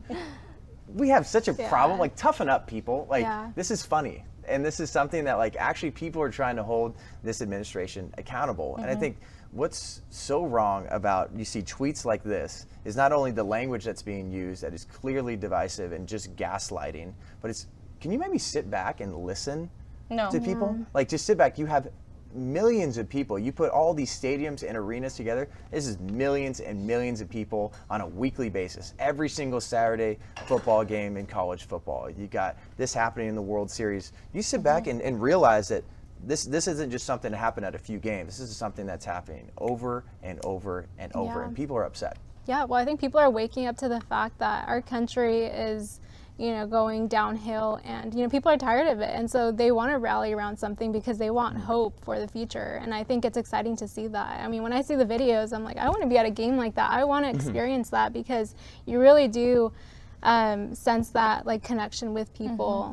It's amazing. Yeah, it's easy to feel isolated, I think, as a conservative in our culture today. They do everything they can to systematically set you apart, calling you a terrorist, calling you a white supremacist, having you lose all of your friends, having your accounts banned from social media, so you have a lack of digital connection. And I think all of a sudden when you're reminded there's a lot more people out there like you, that's so powerful, and it really reinvigorates the conservative movement. Yeah, absolutely. What I was thinking too, just watching all these videos, see this unfold, everything that happened with Southwest Airlines, it seems like this might be the next Thanks Obama. Thanks, President. I was thinking that. I forgot about that for a minute. I forgot about that too, but while we were putting this show together, getting ready for it, I'm like, I think this might be the new one. But anytime you said Thanks Obama, like nobody freaked out. Like there might have been some people like, oh yeah, I voted for the guy, or really support the guy. Like no matter what, you had people from both sides saying this. Like you had something go wrong, like you know, big traffic on the road or anything like that. You drop something, thanks Obama. Like and it was funny, and it just kind of took over people culture. Had a backbone then. Yeah, so. They did. They don't now. Yeah, it's totally changed now. And another aspect that as we wrap this up was the FJB chants. I know it's something that like I just kind of was like, if I went to a game, that's not something I would be chanting. But now, when I first saw Liberty University, it was taken off. So also shout out to Old Row from Barstool. Yeah, they were sharing all these videos, and they were keeping people up to date about what was going on.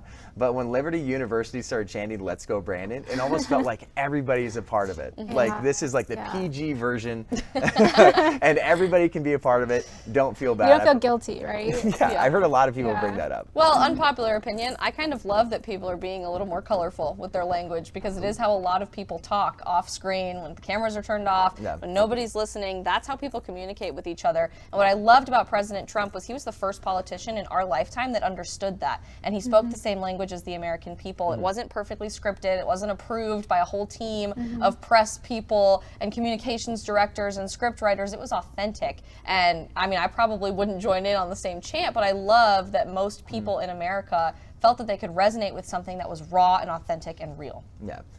So we're going to wrap this up with have fun. Let's Go Brandon, and you can have a lot of fun when you get a Let's Go Brandon t-shirt. So I know we got all SEC colors. Go to shoptpusa.com. We have all those Let's Go Brandon shirts. Coming up next, one last thing. See you in 3 minutes. Before they put you on the field.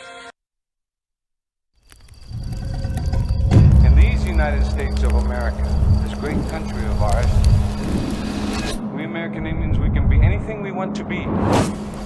Except American Indians. A lot of the soldiers were very aggressive, so the women did get raped. What we call Huelte.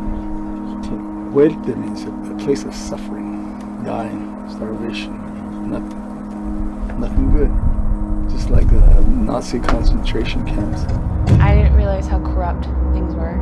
I didn't realize what kind of environment we were living in. We had no running water, we had no power. They de-incentivize people from, opportunity. That's why our suicide rate has climbed up astronomical rates. I moved from the poorest county in America, the Pine Ridge Indian Reservation, to the richest area in the country, the Navajo Indian Reservation. There is no difference. The poorest and richest reservations in our nation suffer from identical problems. This is not anything new. This is an everyday occurrence in all tribal governments.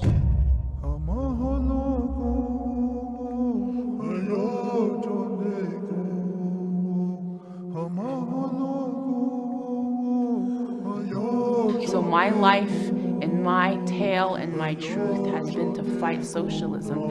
And I'm hoping that I can wake up as many Navajos as I can to tell them that you can do this. Yeah, even if I have to fight you to save you. And I think that's what I'm also projecting to my people. Even though they are so harsh on social media and they completely hammer at me, I tell them, I'll be here even if I have to fight you to save you.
Welcome back to TPUSA Live. We got time for one last thing, and just fair warning, we're about to go off because this stuff just angers me so much, and it is so asinine, it will absolutely blow your mind. So Colin Kaepernick is still on the news. The guy that is making $20 million from his Nike deal, his NFL settlement, his Netflix deal. In his new Netflix series titled Colin in Black and White, he compares the NFL Combine to the atrocities of the slave trade. Yes, you heard that right. Check out the video. Before they put you on the field, teams poke, prod, and examine you, searching for any defect that might affect your performance. No boundary respected, no dignity left intact.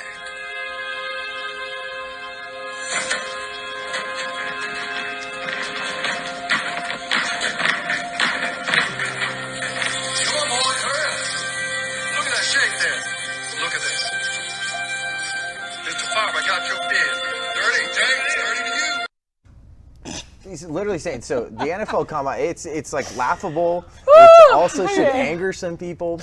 But you see something like this, the NFL Combine, if you get invited to that, that is an unbelievable honor. You are the best of the best when it comes to football.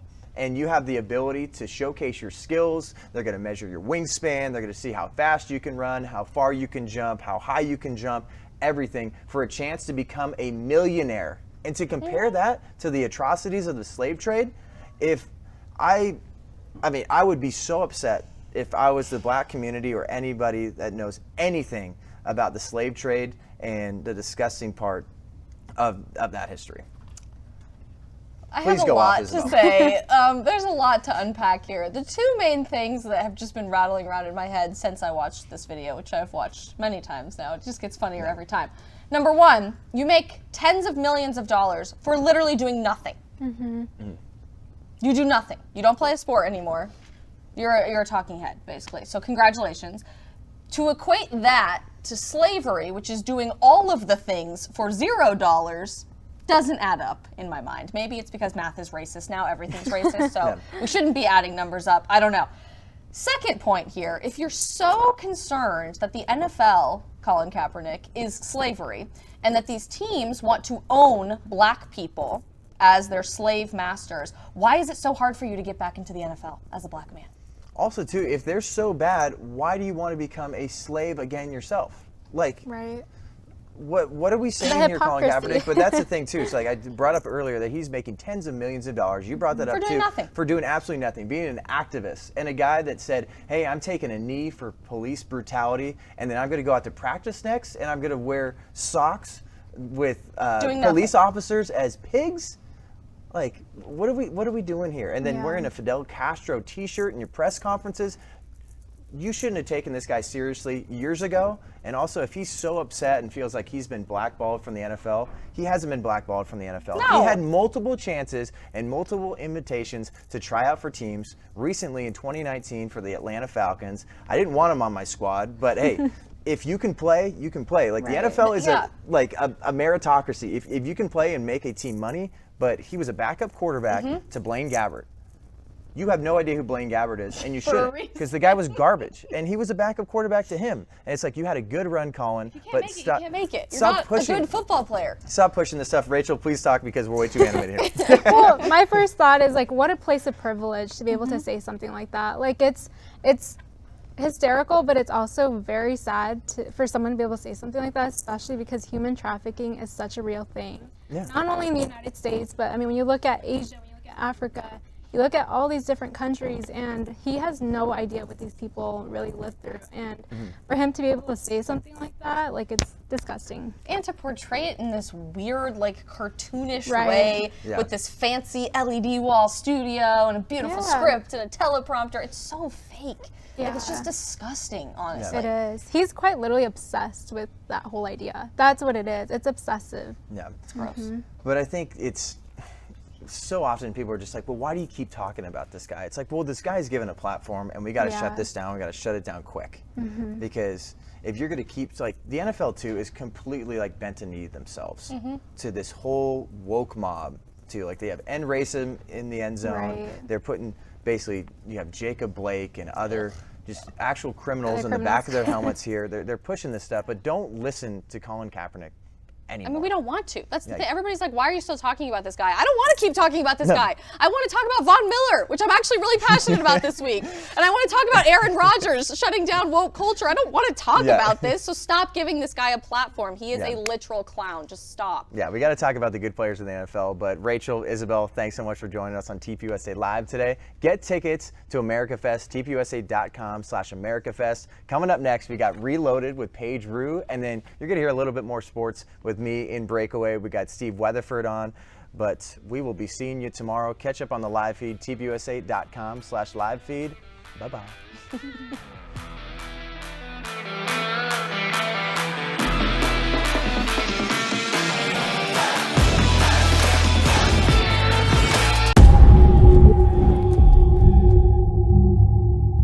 You have to ask the question, how is the most heavily funded tribe have the poorest population? Listen to me. My country is very because everything problem here. Don't have petroleum for bus and Cuban, for car, for life, for nothing. And it sucks. Socialism sucks. There's no other way you can describe it.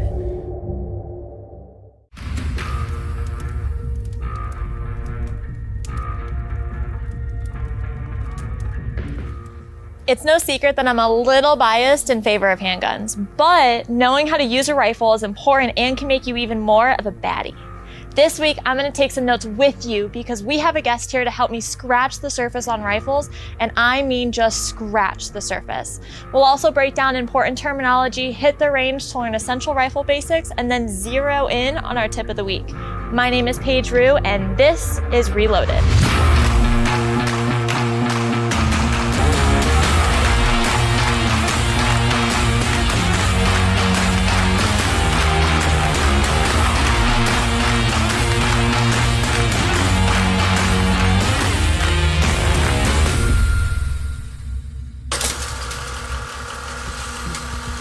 There There are so many different types of rifles, and it can get confusing if you're new to the topic. But what's fun and also intimidating about the gun industry is that there are so many pathways that you can go down, like competition, recreational shooting, self-defense, hunting, clay shooting. You get the point. But personally, I'm more of a pistol girl. That's what I grew up shooting the most, feel more comfortable with, and that's what I also teach all the time. When it comes to rifles, I love them, and I also have a few of my own, like this one. And I know the basic fundamentals, but I've always wanted to learn more, which is why we have Bryce here from Shooters World. He's actually one of their 2 product buyers for all 3 of their locations in Phoenix, Arizona. And he's been an instructor for over 7 years, including the carbine, like the basic carbine classes, right? Yep, correct. Awesome. So Bryce is going to walk us through some questions that you should ask at the gun counter instead of just walking up and saying, I want a rifle, because that covers a lot of different things. So Bryce, thank you so much for hanging out with us. Of course, thank you for having me. I'm so excited. It's going to be super fun, and although I instruct full time, I definitely need to take some notes. So real quick, my number one question is, what is or defines a rifle? Like, what is that? That's a very big question. A rifle in itself is going to be something that has a longer barrel and some sort of stock that you can brace into your torso to make it a little bit easier to shoot. Coming into those, you're going to have a few different categories. Bolt action, usually used for hunting or precision. Pump action rifles, those are usually like carnival guns, smaller calibers, or BB guns. Usually you see those at the fair. Yeah. And then you're going to have your semi-automatic rifles. And we talked about this in a previous episode, but semi-automatic, remember, every time that you pull the trigger, it fires one shot. So what I want to focus on a little bit more today is carbine, because your basic carbine classes, that's the title of the class that you teach all the time at Shooters World. Yes. And then also I've seen a lot of training groups across the country say, or have title their classes as carbine. So we've talked about rifle, now what is a carbine? A carbine in itself is going to be something that's a little bit lighter weight, so it's easier to carry on your body, in a backpack, in your vehicle, easier for the whole entire family to shoot between your spouse or your children. And the firearm itself is generally going to weigh between 4 to 7-ish pounds, depending on how many accessories you put on there. It's going to be generally an intermediate cartridge. So up here on the table, we have a 9mm, a 223, and a 308. Intermediate cartridge is going to be in that 223 or 5.56 realm. And there's a bunch of other calibers as well that can be used in a carbine. And then usually a carbine is going to be very ergonomic. It's going to be like a Lego kit, basically. There's so many different accessories between different front ends of the rifle that you can change out between the handguards and different types of vert grips or angle grips in the front, different pistol grips, different types of stocks in the back to go ahead and make that firearm truly fit you. So I love accessories. Oh, me too. I like all the glamour, especially the beautiful colors on this one. Right. Then usually the carbine platform is going to be something that's going to be magazine fed. So like right here, we have a 30-round mag, a 20-round mag, and then we even have a 60-round drum mag. And these things, there's companies out there making 150-round drum mags. So you can go anywhere from 5 rounds to 150 rounds in one of these firearms. Okay, cool. And then how does the AR-15 fall into this? Like, what category does that fall into? Because I feel like we hear about the AR-15 more often as a rifle. So what category does that fall under? It's definitely going to be a carbine due to the fact that they're super lightweight. They're super interchangeable on parts. So you can buy almost any part off the wall and it's going to fit in any of the AR-15 platforms out there for the most part. There's some guns that are out there that are proprietary, but that's why the AR-15 is so popular, is because it's so modular and user-friendly. And you can use it for basically There's so many different purposes. Right? Between hunting, recreation shooting, putting holes in paper, home defense platforms, you want to shoot some competition, it kills all birds with one stone for the most part. So I want to focus on AR-15s because I feel like you can use them like you just said for different purposes. So let's go through a couple different rifles, their purposes and features, and then what accessories that we can go over. Perfect, let's do it. Awesome. All right, so let's start with this one. I feel like this is very basic. Tell us about this. This is actually the Smith & Wesson M&P Sport Series, which for the last few years has been the #1 selling AR-15 across the nation. It's a very basic rifle to go ahead and get you started. 16-inch barrel, which is most common out of the AR-15 platform. It comes with nothing super fancy or special on the gun, all basic, cheap furniture on the firearm, but it helps you grab the gun to go shoot. Does come with a flip-up rear sight, which is really nice. It's made by Magpul, has a fixed front sight on there. Very, very basic rifle. It does have a very strong core and a very good heart on the gun, so it's going to last you more rounds than you're going to be able to put through it yourself. It's great to go ahead and start with a family. If you're looking to go ahead and learn how to shoot a carbine, it's a great way to go ahead and start. This is I feel like this is a really popular gun and a super good just starting point. So let's build on from there. Perfect, sounds good. Okay, so this one's really fun. What's this? So this is a setup a little bit more for hunting.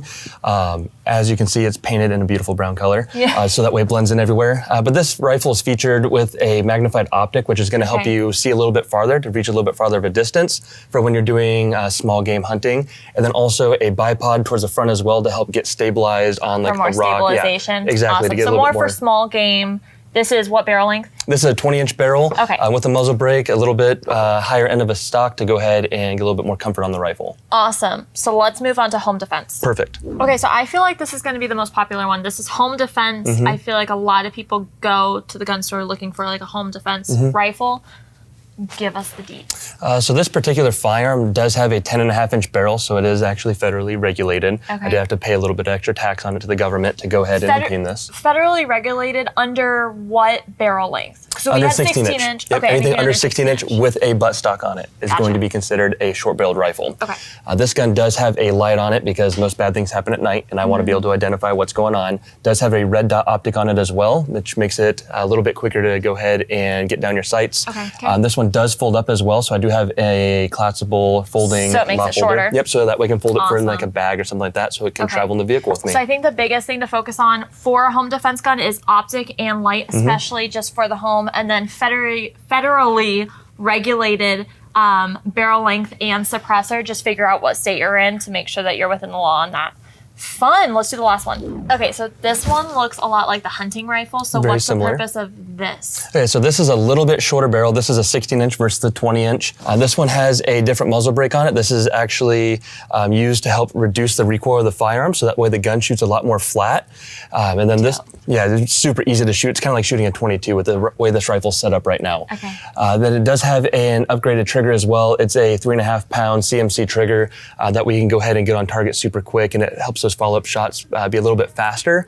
And then this one also has an extended charging handle as well for when you're doing reloads or if the gun malfunctions, it's a little bit easier to go ahead and hit. So competition, how to just be an operator. Yep, how to go ahead and just slay targets super fast. Super fast. Awesome. Okay. Awesome. Love it.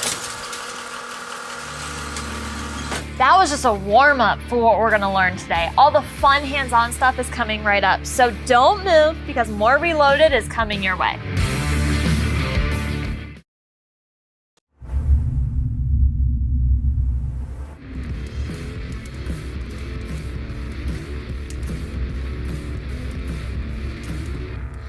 Okay, I don't know about you, but I feel a lot more comfortable just understanding the different types of rifles and their purposes. Now, it's time to head over to the range for some rifle basics. Let's go.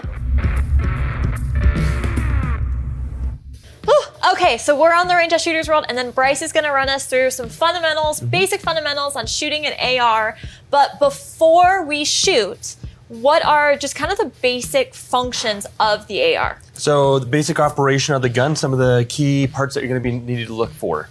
On the rifle in itself is going to be a button right here. It's called your magazine release. That button, you just push in with your index finger, is going to go ahead and release that magazine for you. What should be done first when you first pick up the firearm, because you want to make sure there's no magazine in there. And then also you want to go ahead and check the chamber to make sure you're not dealing with a loaded gun. So rule number one, guys, right? Assume all firearms are always loaded. on the back side of the receiver section here, you have your charging handle. So if you go ahead and grab that with your opposite hand, index finger, you're going to go ahead and pull back, and that will open up your ejection port there for you. Take a quick look inside, and you can see that your gun is clear. Let go. That's going to come forward and close the chamber for you. That way we can just visually see that the gun's unloaded. Perfect. And if there is a round in the chamber, when you pull that back, how do we know it's empty? It's going to pop out of there. So when you actually pull back, if you don't see anything pop out, then it probably means there's nothing in there, but you're always going to look forward inside the chamber there, just in case. But generally, if there's a cartridge already in there, it's going to come flying out of that firearm for you. Same thing as a handgun. There's chamber, there's a little hole where the round goes into. That'll hop out. Yep. Perfect. Is there anything else that we need to know before we shoot? Yes. Coming over to the opposite side of the gun, you have two more controls. Your bolt catch and release, which is going to be about where your magazine release is on the other side, just opposite, kind of mirrors there. Kind of looks like a little ping pong paddle for you. The top portion, if you go ahead and push that button in, it's gonna release your bolt when it's locked open to the rear. If you go ahead and hold down on the bottom portion there while operating your charging handle, it's gonna come back, lock, and keep your chamber locked open for you already. Okay, and it'll keep this open. Yep, it'll so keep it when locked does open. this open, or like when do we want that open? The gun itself is gonna lock itself open on an empty magazine, which we'll talk a little bit about here in a second as well. When the gun goes dry, it stays locked open for you. It's just an easy identifier. Hey, I gotta reload my firearm. It makes it super user-friendly for you. Other than that, you can go ahead and lock it open for when you are checking to make sure your gun is clear. So when you first pull it out of the safe, just out of your range bag, and that way, even if you're here at the range, you can go ahead and set this down on the bench with the chamber side up with it locked to the rear. So that way, when you walk back up, or your buddy walks back up, or your family member walks back up, they can identify the gun's already unloaded. The next important control, probably the most important control on the firearm itself, is gonna be your safety selector. You want this pointed forward. That is gonna be safe. When you are ready to fire, when you have visually looked down your sights and you are aimed on target, you can take your thumb, manipulate that down. When it's pointed straight up, it's gonna be on that fire position, ready to go. Awesome, so let's load magazines. And then, because I want to shoot right now. So how do we load magazines? So the magazine in itself, if you look at the top portion, you have a backed off section that has these two little lips that kind of come up over the top. Then you have a wide open section. Okay. You're going to go ahead and take a bullet, your cartridge, with the pointy end facing towards the big open end of the magazine. You're going to put it on top and push it straight down. Yep, just like that. And you're just going to keep stacking them as many rounds as you want. This is different from handguns, because handguns you have to push down up front and then slide it in. Go down and back. This you can just go on top. Yep, there's enough space in here and there's a little bit of flexion in the magazine in itself that when you push that round through, it's going to kind of separate just a tad bit to go ahead and pop that round in for you. And then when you're done loading the magazine, whether you put 2, 3, 4, 5, 30, however many you put in there, it's always a good idea to take your magazine, tap it on your hand just to make sure all those rounds sit back towards the back of the magazine. Just helps the gun feed a little bit easier. Yay! Okay, let's finish magazines and then we are gonna get ready to shoot, stance, grip, lining up our sights, and then fire some stuff. Heck yeah.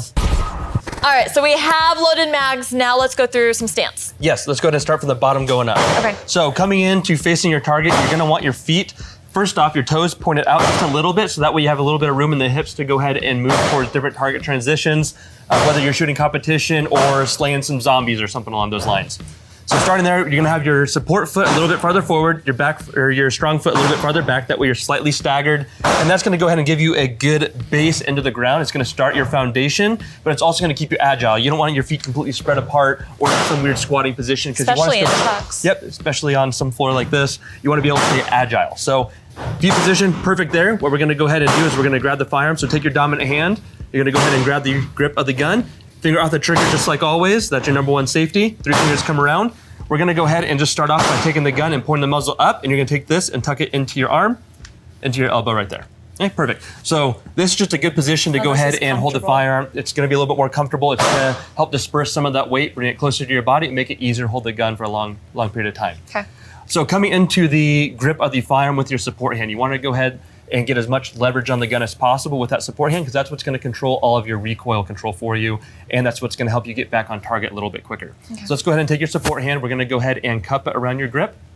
Yep, just like so, and then your thumb's gonna kind of come over that position there just to give you a little bit of extra pressure on the top of the gun. So I always see people grab the vertical grip like this. Perfect, now put the stock in your shoulder, let's see what that does. So grabbing the vert grip like this, it's gonna cause that gun to move quite a bit. So there's no stability in the top portion of the gun because you're grabbing at the lower portion. So let's go ahead and take that hand, we're gonna cup it. There we go. And that way you can get a better. Then pull it in. Yep, you're gonna take that hand and you're gonna pull that into your shoulder nice and tight. Okay. You're gonna want your elbows pretty neutral. Sometimes that we see at the range, we see people with the chicken wings going on, or they see their elbows super tucked and it's just very uncomfortable, it's not efficient. Try to keep your body in as much of a comfortable position as possible. So let's go ahead and get that gun back up, pull this gun into your shoulder. Okay, so one thing that you want to focus on with your stance as well is keeping a straight line from your shoulders, coming through your hips, coming down into your feet, into that back foot. That way you have a nice straight line coming through your torso, leaning into that firearm. It's gonna give you better control of the recoil, it's gonna give you better target acquisition, and it's also gonna keep you in more of a aggressive, controllable position of your body. More of a next. Yep, just like any athlete, if you see them, they're always leaning forward a little bit, and that keeps them better center of gravity and able to move a little bit quicker. And then just push. Yep, so either your jawline or your cheekbone, somewhere in this portion of the stock, that way you can go ahead and get a nice little perch on there. Some people prefer cheek, some people prefer jaw. It just depends on what your optic height is gonna be. Go ahead and grab your magazine. You're gonna want your pointy end of those rounds pointed forward. You're gonna go ahead and take that magazine, insert that nice and aggressively up in the mag well, maybe give it a nice little stug to make sure that's not gonna pop out on you. Cool. Perfect. From there, we're gonna go ahead and take our support hand index finger, we're gonna grab that charging handle, we're gonna go ahead and yank that all the way back until it stops, and then let go like a slingshot. Yep, just like that. Now the gun is hot and loaded. Okay. That's why we always make sure that that safety is on, finger off the trigger. As long as you continuously maintain those, you're never gonna have an accident with this firearm. Okay. Go ahead and grab the gun with your support hand. Let's go ahead and get that stance that we just talked about. So go ahead and bring the gun out. You're gonna bring it back into your shoulder. Aim down your sight. When you're ready, we're gonna go ahead and take that safety selector off, and we're gonna go ahead and fire your first round. All right, we'll be right back with the tip of the week on Reloaded.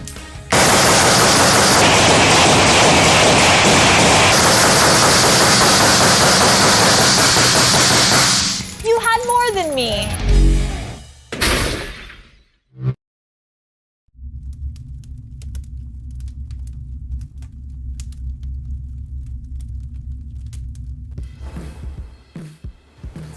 Okay, I'm excited for this tip because it's so needed. I feel like the common question is, how do you zero your optic? And for the record, optics don't just come zero. Nope.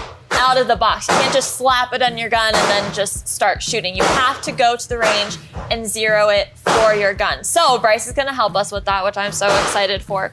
So what do you need to zero your gun? Generally, the gun itself will already come with either the tooling that you need or the optic that you buy will come with the tools that you need, as well as the owner's manual. Every sight is gonna be adjusted slightly different from one another, so it's a really good idea to go ahead and read through those adjustments. That way you know how many clicks that you need to go ahead and make when you're zeroing your firearm. If you don't have the tooling that came with it, like most red dot optics or some magnified optics, actually can just use like a flathead screwdriver or a coin if you have like a quarter in your pocket or a dime that works also, or nice nails. That'll go ahead and get you started for the optics portion. And then it's always a really good idea to have some sort of rest with you as well. When you're zeroing a rifle, you're never doing it from a standing position because you're never stable and it's not going to be consistent. So you either want to be perched up on some sort of bench or table, or you want to be in some sort of prone position. So there's not a lot of wiggle in the gun. Yeah, that way the gun's almost like in a vice, basically. That way the gun's not moving around on you. Some sort of rest like this, either using some sort of sandbag or your range bag if you have a soft range bag, or even if you have a couple pieces of wood. I've used 2x4s before to go ahead and just rest my gun on, just to rest the bottom of it, just so that way it's not stable or moving around, so it's a little bit more stable for me. Okay, perfect. Other than that, that's basically all you need, and some ammunition. And then what distance are we working with? Because I feel like that's also probably one of the most common questions is, do you zero at 50 yards or 25 or 100? You know, what do you recommend? I recommend a 50-yard zero. Now, it's always going to be shooter preference. Coming into the zeroing of the gun, do what works best for you. If you're an indoor shooter and you're only shooting 25 yards, stick with a 25-yard zero because you're not shooting at a farther distance. Coming into a 50-yard zero, though, something like this is a general 50-yard zero target. If you're shooting at say an outdoor range and you have 50-yard capability, really good to go ahead and use the top portion. Has your point of aim, your POA, and your point of impact. So when your optic is sitting right here, your bullet should be hitting that exact same spot. And then point of aim is what you're aiming at, where that red dot is at, and the point of impact is where your bullet is actually hitting the paper. Yes, correct. And then this one right here, this is at a 25-yard distance, but to obtain a 50-yard zero. So say you only have access to a 25-yard range at that time. Now. Yep. A very loud public range, can you tell? Very loud. We love the freedom seats, though. I know, it's awesome. You'd be aiming there, your bullet's going to hit right there, and that's going to give you roughly a good 50-yard zero. But it's always a great idea to get out to 50 yards and confirm that. That's awesome. Okay, so I feel a little bit more comfortable. So going to the range, and then about how many rounds, and what does the steps look like to zero? So the zeroing process, whenever you're zeroing, take as much time as you need. It's never a race. So you want to get in your position. There's times I'll be laying down on the ground for about a minute before I even go ahead and get that first round off because I'm trying to get as stable and comfortable as possible on the gun.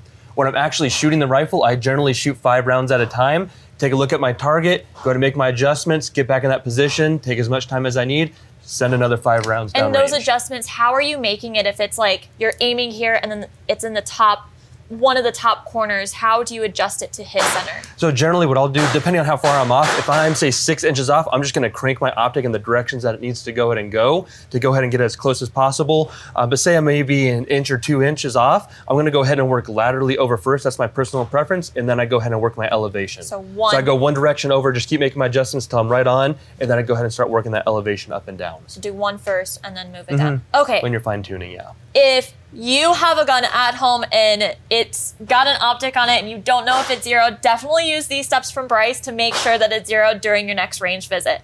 Do you want to wrap it up? And that, folks, is your tip of the week. All right, I'll be honest, I feel so much better just knowing how to handle rifles. It sounds overwhelming at first, or it just looks overwhelming, but now it just makes a little bit more sense. And I hope it does for you too. So next time that you're shopping for a rifle, keep in mind what Bryce told you. What is your purpose, and then how much are you willing to spend?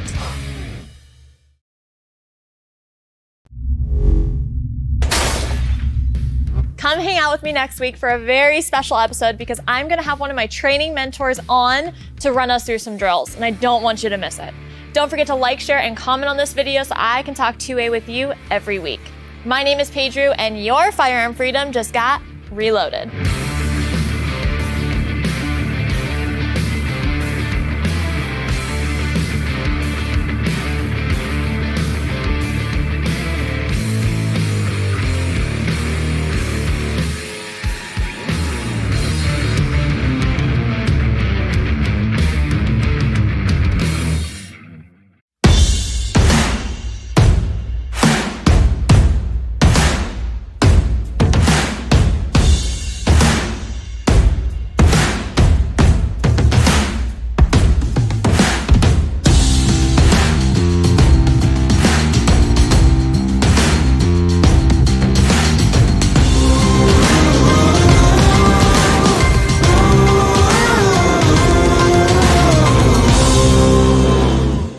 Welcome to Breakaway. Today's guest was a part of the New York Giants Super Bowl team that took down Tom Brady, was once called the fittest man in the NFL as a punter. He's a podcast host, motivational speaker, and so much more. He joins us today to chat about how he took down the GOAT, his thoughts on the NFL today, what he's doing to build up the next generation of strong men, as well as explain how sports instills values and principles that are essential to a successful life. I'm Jon Root, and this is Breakaway.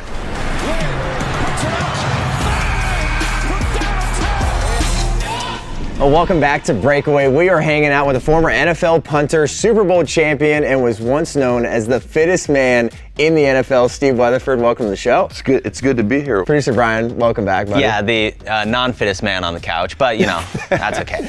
I know, I feel kind of inferior right now. I feel like I should have hit a few bicep curls. Well, you're the one that's in control of everything that's going on right now, so you can either make me look really good or make me look really bad, man. Hey, you got to make yourself look good right here, right now. Can you describe your NFL career, like looking back now after a great 10-year NFL career? How would you describe it? Yeah, I mean, I was one of those guys that, I was pinching my butt cheeks to make the team at the final roster cuts, and I honestly didn't think I would ever make it into the NFL. And then you always, kind of like what you've done in your career, we always set these goals that we have for ourselves, and you get to that one goal, and it was just make it into the NFL. And then you look, the NFL league average is 4 years, so let me make it past this fourth year, and I made it here, man, it would be amazing if I could be a part of a Super Bowl winning team. You can only control what you can control. And it was crazy how God continued to keep me healthy, but then continue to put me in opportunities where preparation meets that opportunity and you're able to be successful. So I feel like it was just overcoming, just like I feel like any athlete,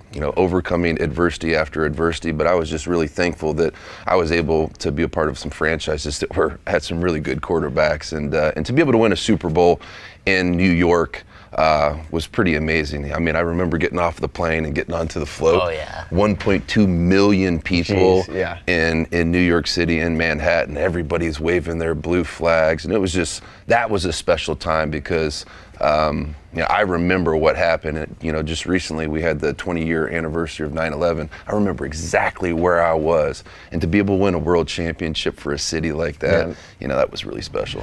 We need to talk about that Super Bowl championship too, because you took on the GOAT, Tom Brady. Yeah. And actually at halftime, Al Michaels was saying, this is the MVP of the Super Bowl, the punter of the New York Giants. Yeah, it was, I I was thankful. I didn't hear that until after the fact, but the game was played 46 miles from where I went to high school. I'm from Terre Haute, Indiana. That's awesome. It was in my 7th year in the NFL, my first year with the Giants. I was on a 1-year deal, and to be able to have the best game of your life and the biggest game of your life 45 minutes from where you went to school with 120 million people watching against the best football player that's ever played the game. It was like a storybook ending. Totally. The only catch was like my career was still continuing to evolve, but I had amazing teammates. I had an amazing opportunity, and preparation met that opportunity. But I'll tell you, man, the NFL has changed a lot since, you know, in about 3 weeks, I'm going back for the Super Bowl reunion, and there's actually going to be some things that I'm going to miss out on taking part in because I'm not willing to get vaccinated, and just to see the way that politics are starting to weave themselves, not starting to, how they've woven themselves into the fabric of the NBA, the fabric of the NFL. It's going to be different 10 years from now. Like, you know, my son is 13 years old, and so if he does, you know, continue to pursue his dreams of being a professional athlete one day, and if they're fulfilled, I can imagine what professional sports are going to be like and how much influence politics will have on when they play games, how they play games, and just so many different ways of how the NFL or the NBA generates funds. Yeah, and at the same time too, I know Brian and I have talked about this quite a bit, just being big sports fans.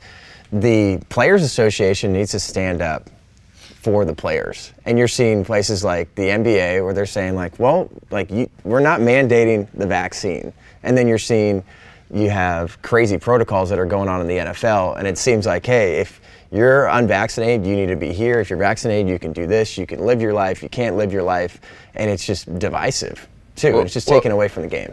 Well, exactly. It's not making it about the game. At the end of the day, professional sports are supposed to be about the most premier athletes, the most skilled athletes walking the planet, competing against each other. It's not supposed to be about Republican or Democrat. It's not supposed to be about right and left. It's about being the best of the best, and not about what your political views are. Like, let that be out there. Let's play ball. And Steve, that kind of makes me curious. Like, you're speaking like this. Do you think there are a lot of current NFL players that feel the same way as you, but maybe don't feel like they have the ability to speak out on that? Well, I mean, with cancel culture and everything, like the NFL is not cutting me a check anymore. So I'm sure the conversations that we're having right now will more than likely be heard by people at the Giants, and that's okay, you know, because at the end of the day, I feel like for all of us, we're all given a voice. And that's one of the reasons that I feel like social media is amazing now, because we can't be silenced, but they're working to silence us on that front as well. And to get back to your point, yeah, there's a lot of people right now that are getting paid by the NFL or these franchises that won't speak up because this is their one shot, man. Yeah, like you said, 4 years for a lot of those Some of these guys have been dreaming about what they're doing right now since they were 5 years old. Now they're 25 years old, and they have beliefs. They have things that they want to speak out about, but they're living their dream right now. And so they have to be conformed to the pattern of that league so they can get paid by it. Totally. We're going to talk about next segment with Steve Weatherford, how you can be the CEO of your life, some healthy obsessions, and how he uses his platform to make sure we can build some strong men and build up the next generation. I'm Jon Root, and this is Breakaway.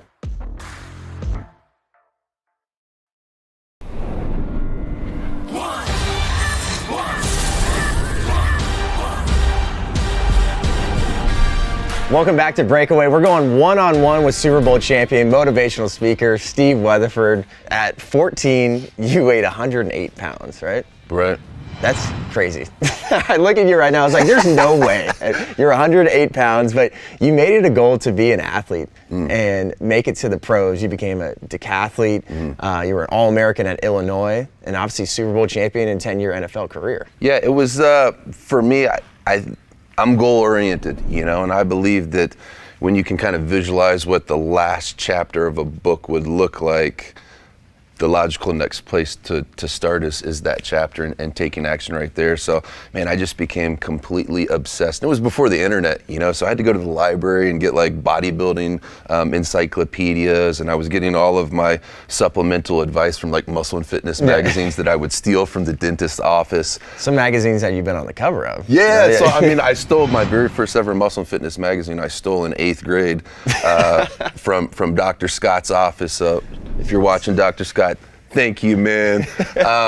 But that started my obsession because I actually had something to follow. Somebody who had gone before me and done what I wanted to do. This is what they did. And so I just followed different workout plans during my high school career, and it was really cool to see the skinniest kid in my high school at the start walk across the stage, you know, over 200 pounds 4.5 years later. And I just became completely obsessed with it to the point where, you know, I believe because of that commitment and consistency, I was able to earn a scholarship and go to the pros and be able to play 2 sports in college and do some really incredible things with my body. But it's because I became really, really focused at a really young age and stayed consistent to that.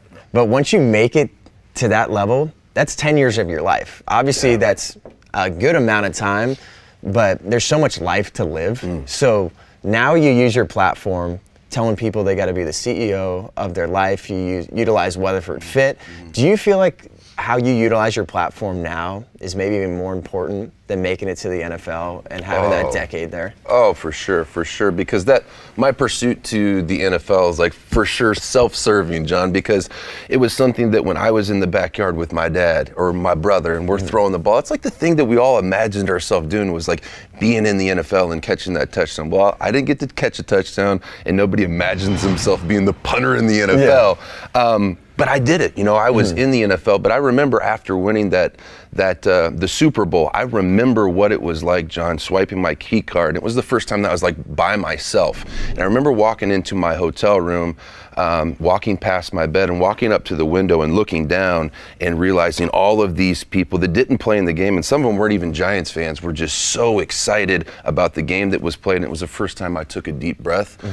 And before I could exhale, I just remember like a wave of depression coming over me because I had achieved what I always wanted to achieve, but I thought it would make me feel different, you know? And so I knew like after my 7th year in the league and that night in the NFL that my days in the NFL were numbered because anything above that was going to require so much more of me. And that's what got me into, you know, retiring at 10 years in the NFL, where honestly, I feel like I could go back right now and play at almost 39 years old. But I just felt pulled into not just motivational speaking, but leadership, mindset, discipline, and sharing the components of peak performance that allowed me to be, you know, to be able to achieve like a Bruce Lee focus, because I only played 7 seconds at a time. 4 plays a game, 7 seconds at a time. I'm only playing 28 seconds a game, you know? And so there was things that I was able to mentally condition myself into that I believe really, really impact people at a deep level, whether they're CEOs, teachers, entrepreneurs, or high-level athletes. At the same time, too, when you look at your Instagram, I check that out all the time. You show all these Super Bowl pictures and these videos, but at the same time, you're saying like, hey, this was a great part of my life, but this wasn't the pinnacle of my life. No. This isn't not what provides me value. Right. And at the same time, you seem to surround yourself with people that keep you accountable and challenge you. You're hanging out with Jesse Itzler, Lewis Howes. You're doing these 50K races, and you're challenging yourself, and you're surrounding yourself with people that are going to make you better. Yeah. And it seems like that's what you want to instill in people. Yeah, well, one thing you said, John, was like, that doesn't provide me value, like being a professional athlete. And I'd actually love to respectfully correct you, because that actually does provide me value, but it doesn't provide me my value. Meaning like value, I'm during my NFL career, I really struggled with, and a lot of athletes struggle with, that their career is their identity. And so when you retire from the NFL, I actually told myself in my mind, I'm like, I'm not going to struggle with this. But that's all that I had ever known. From age 4 up to age 34, I was an athlete. And I had 51 other teammates who wanted what I wanted. They wanted to win a championship, and they were willing to bleed, and they were willing to sacrifice to do it. And then all of a sudden you retire, and like now I'm a dad with 5 kids, and like I'm domesticated. And I like really struggled with that because I needed to chase something bigger than me. And that's when I really got into leadership and public speaking and traveling. And I'll be releasing my book probably in about 4 months. Really, really excited about that. It'll be my testimony. It will be a mental reconditioning program for people to wake up the champion inside of them. And you want to instill this in the next generation too. You share a lot of videos working out with your son too. You want him to be a beast as well. You want him to be the fittest man in the NFL, hopefully at some point too. Yeah, I want him to know I want him to know 4 really important things, John. I want him to know who he is. I want him to have his identity. And we're training our child up in the way that they should go, so they'll develop a relationship with Jesus Christ. So I want them to know who they are, and I want them to know who they belong to, meaning they are a son or a daughter of the one Most High. I want them to know what matters most to them. Integrity, generosity, leadership. Those are things that are instilled core values in our family. And I also want them to know that discipline is discipline is discipline. It doesn't matter how gifted you are or how much money you have. If you're not disciplined with what God has given you, if you don't steward it well, God can't multiply that. So those are the things that I want to teach my son and instill in him, because here's the deal. He's 13, John. I've got 4 more summers with my son to equip him to walk out into the world and to be his own unique type of, like, not a carbon copy of me and my greatness, but what God instilled in him. And I think that's a great tease for our next segment, because we're going to be talking about the principles of sports and the values of sports and how we feel like that is essential to life, and how Steve Weatherford makes sure that he is building up the next generation. We need some strong men in this country, and we're going to talk about principles of conservatism, how those fit into sports. I'm Jon Root, and this is Breakaway.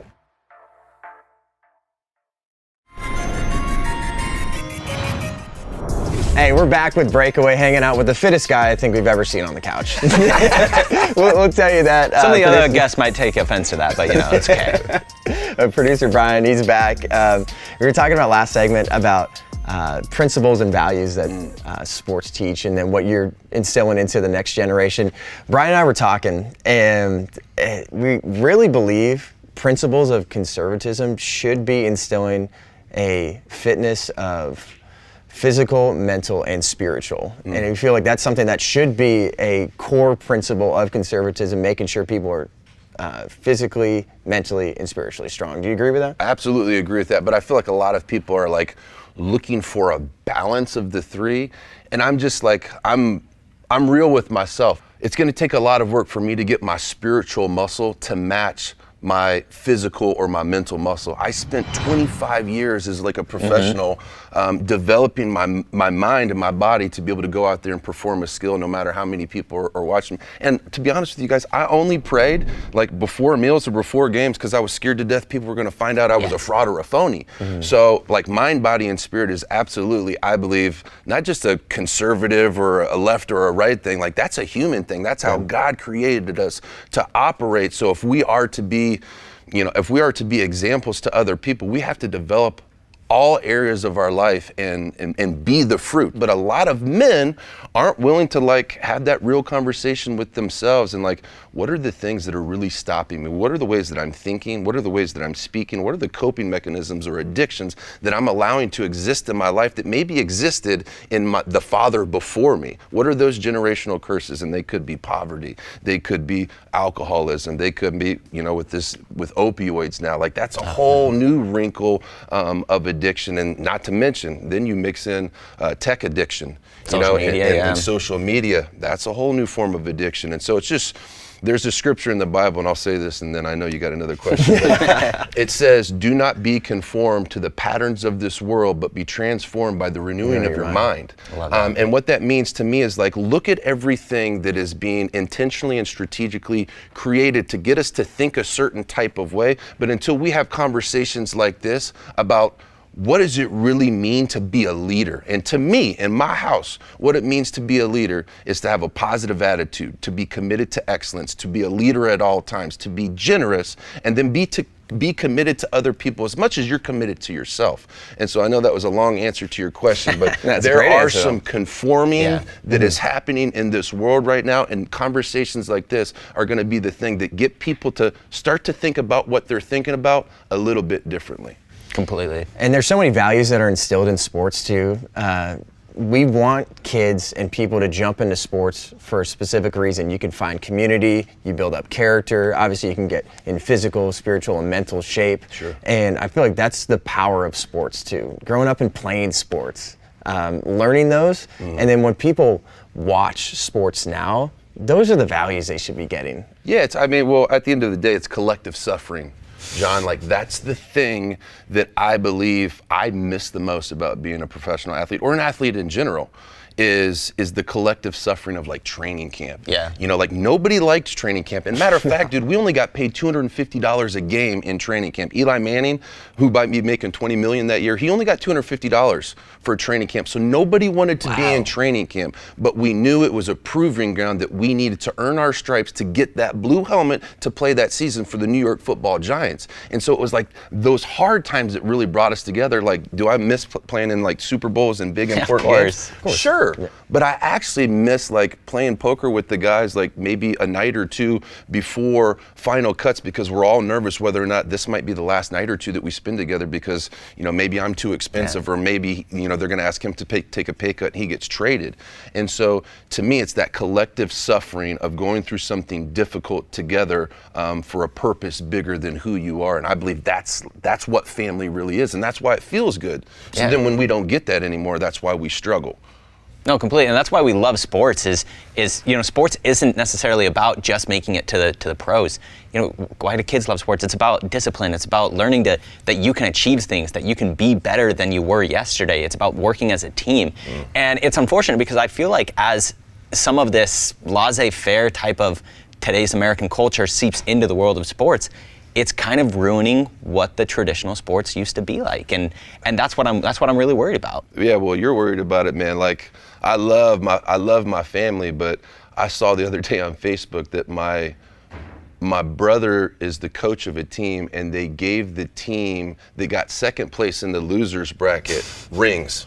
Oh my gosh! In the losers bracket? The second place in the losers bracket got rings, and they took pictures with it, and I saw it, and like, I thought to myself, I was 7 years as a pro in the NFL before I got any type of ring, but it meant something, and now they're just giving it away to anybody. And so it didn't make me mad because, well, they got a ring that I have, but it discouraged me because that's not scriptural, man. No. Like, winning is a way of worship. If you go back and look at the Bible, man, it tells you not to just run the race to like be encouraging to other people. It says run the race to win, John. And so now we're raising a whole bunch of people that just want to clap for you because you show up at the starting line. Like, you don't even have to finish. Just show up and get a bib. Dude, you're a champion. Here's a ring. No, man, dude, in my family, we're training my 4 daughters and my 2 sons up to run the race to win, because that also is a way of worship. Let's go. This is why we have Steve Weatherford here. Like, I'm just motivated, and I know that's why you make such a difference in people's lives. I'm excited for this next segment because we got you in the hot seat. 40-second shot clock. Steve Weatherford's back. I'm pumped. I'm Jon Root, and this is Breakaway.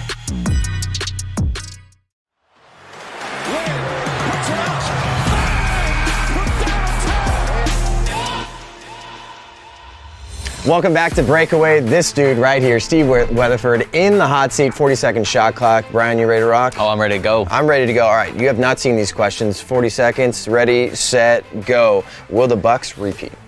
No. Favorite punter of all time? Jeff Fiegels. Worst punt you've ever had? 17 yards. What's your favorite workout? Not running. Least favorite stadium to play in? Philadelphia. What do you eat for a workout? All of it. What's the most you've ever benched? 385. I gotta know, who was in those Giants poker games? Eli, Tuck, Bradshaw, Jacobs, Tynes, Diassi. Who was the toughest to play against in poker? Eli.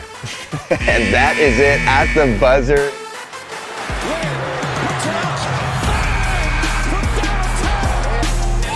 And that is it, dude. I'll tell you what, at the end, I am more motivated than when I started. You get people going. Thanks for being here, Steve Weatherford, producer Brian. But join us next week for another authentic, unwoke sports conversation you won't hear anywhere else. Don't forget to like, comment, and share this episode so we can keep the conversation going all week long. I'm Jon Root, and this is Breakaway.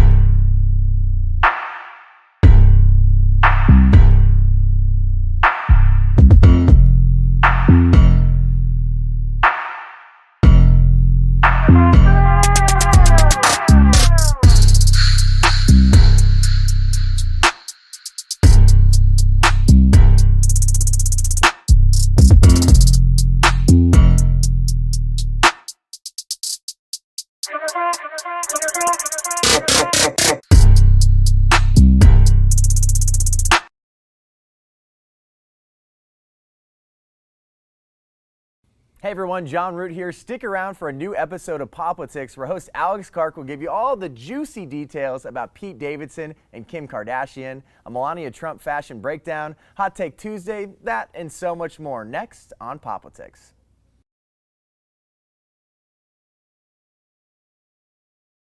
You're a stinky baby, you smell so bad. You smell like wet beef or old. I wish the love of my life would sing that to me. I think it's the ultimate sign of love when two people can be their true stinky selves and still love one another. I love you. Anyway, it's time for tea, stinky babies. Pete Davidson and Kim Kardashian were spotted holding hands, and I'm about to break something. Former First Lady Melania and President Donald Trump went to the World Series game and looked high fashion while being their goofy selves. Meek Mill accused a flight crew member of racism, and a fresh squeezed Hot Take Tuesday with a good mix of political and pop culture stories. I'm Alex Clark, and this is Politics.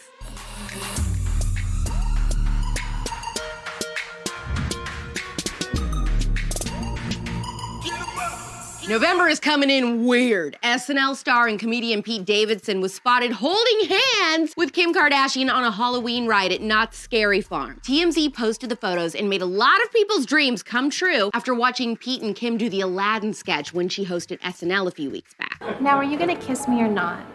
I sure am, Jasmine. It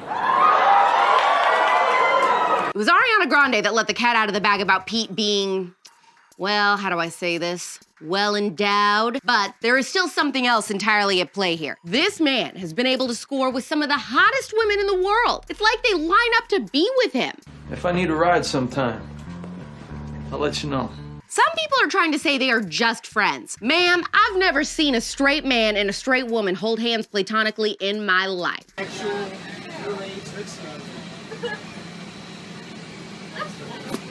Oh, and you know for damn sure it was Kris Jenner who sent these pics to the tabloids. I can't even process that Kim and Pete Davidson are hooking up, if not dating. I'm screaming, crying, and throwing up at the same time. What is in the water in Hollywood that's making these moms dress like teenagers and date men who look like they smell like expired ranch dressing? Oh man! Are you team they're just friends or team they're dating? And if you do think they're dating, do you ship this, yes or no? I'm not gonna survive this. I'm freaking out. Former President Trump and former First Lady Melania went to Game 4 of the World Series over the weekend where they had some fun and did the little tomahawk chop with the Braves fans.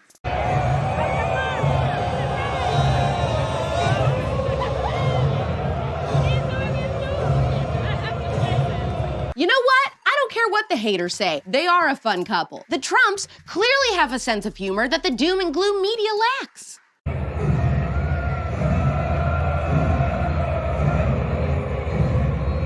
And because the fashion media stopped doing its job like 6 years ago, I'm here to tell you that Melania looked like a fall queen in a Burberry trench coat, which she's worn a few times. Once in July of 2018 while visiting Belgium, and again in June 2019 with a blue scarf wrapped around her head. She also has a really fresh and clean-looking natural white manicure, which I really liked. First Lady Jill Biden never looks this good. But to be fair, which I always am, she really can't be dressing this nice when she is constantly cleaning up President Biden's pudding spit-ups. Maybe she keeps his Depends in a designer diaper bag, though. Does it feel good? Yeah. Rapper Meek Mill accused a flight crew member of racism on his Instagram stories after the man asked him if he was smoking weed a few seconds after he boarded a private plane. You don't have weed, do you? Do I look like the type of person that would have weed? I'm sorry. Boom. Yeah. After the flight attendant asked if they'd been smoking weed, Meek said, but where are we gonna smoke at if we just stepped on here 30 seconds ago? Like, where would a blunt be rolled up at if we just sat here? You know, all you do, you keep smoking weed. When the crew member apologized, Meek demanded him and his friends get off the plane because the flight attendant was being racist and he didn't feel safe. Oh, so sniffing a grown adult rapper is unsafe and problematic. But if you're a president, you can sniff all you want. Makes so much sense. Not to be racist or anything, but Asian people. Was it racist? Conservative court, weigh in. May I remind you, you are under oath. It's Hot Take Tuesday time, which is where I give you the Fast and Furious headlines of the day that you need to know. Hot Take Tuesday. Remember Madison Pruitt from Pilot Pete's season of The Bachelor? She said she'd consider rejoining the franchise only if a substantial amount of Christian men were cast. Honey, there are girls who go to Bible college for 4 years just to find their man, and they graduate single and in debt. Everybody say Jesus, keep it going. Bibles, hymns, church, Jesus. I read my Bible to get my Jesus. Sunday school, I praise my Jesus. Singing in the choir, I'm singing for Jesus. I raise my hands, I'm reaching for Jesus. I pray all day to thank my Lord Jesus. I got red hair, but I still worship Jesus. Jesus. He may be Yusuf, so I still praise Jesus. Jesus, Jesus, Jesus, Jesus. Ibram X. Kendi, the king of critical race theory in America and author of Anti-Racist Baby, shot himself in the foot by accidentally admitting on Twitter that white privilege doesn't exist. He said that white students are having to lie about their race to get into colleges across the United States, which accidentally proves that the only people in America who have the upper hand right now from a race perspective are not white people, but minorities. Yeah, I've said too much. The Real Housewives franchise on Bravo is expanding to Dubai. Page 6 reported that the network announced yesterday that its latest iteration will premiere in 2022 as the 11th city for The Real Housewives. Dubai is one of the richest cities in the world. I think this will definitely be juicy. Let me know when they do a Paris version, though. American housewives flip tables and throw legs. Parisian housewives would probably throw their baguettes in a catfight. Either way, I would definitely watch that. And I'll also be watching the Dubai Housewives.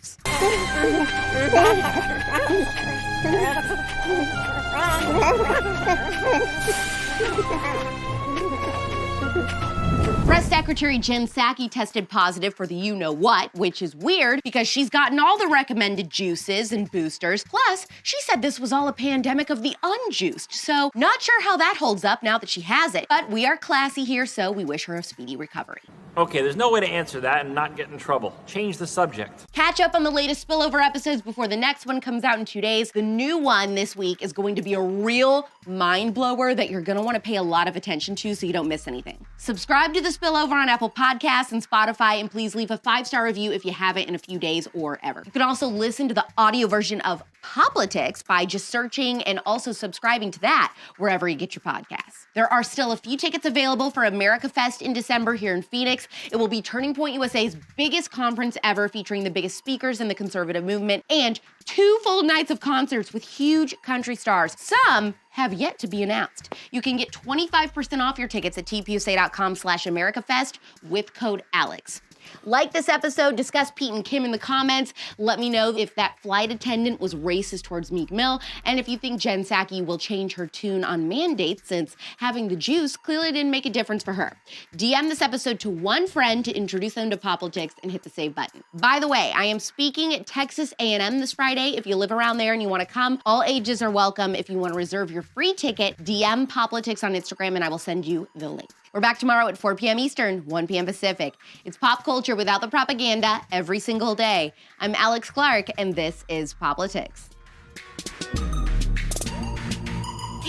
Support Politics, the first ever conservative pop culture daily show, by subscribing to our channel, turning on notifications, and of course, hitting the thumbs up. Also, our main home is on Instagram. Seriously, just trust me, that's where the real magic happens. Follow us there at Politics.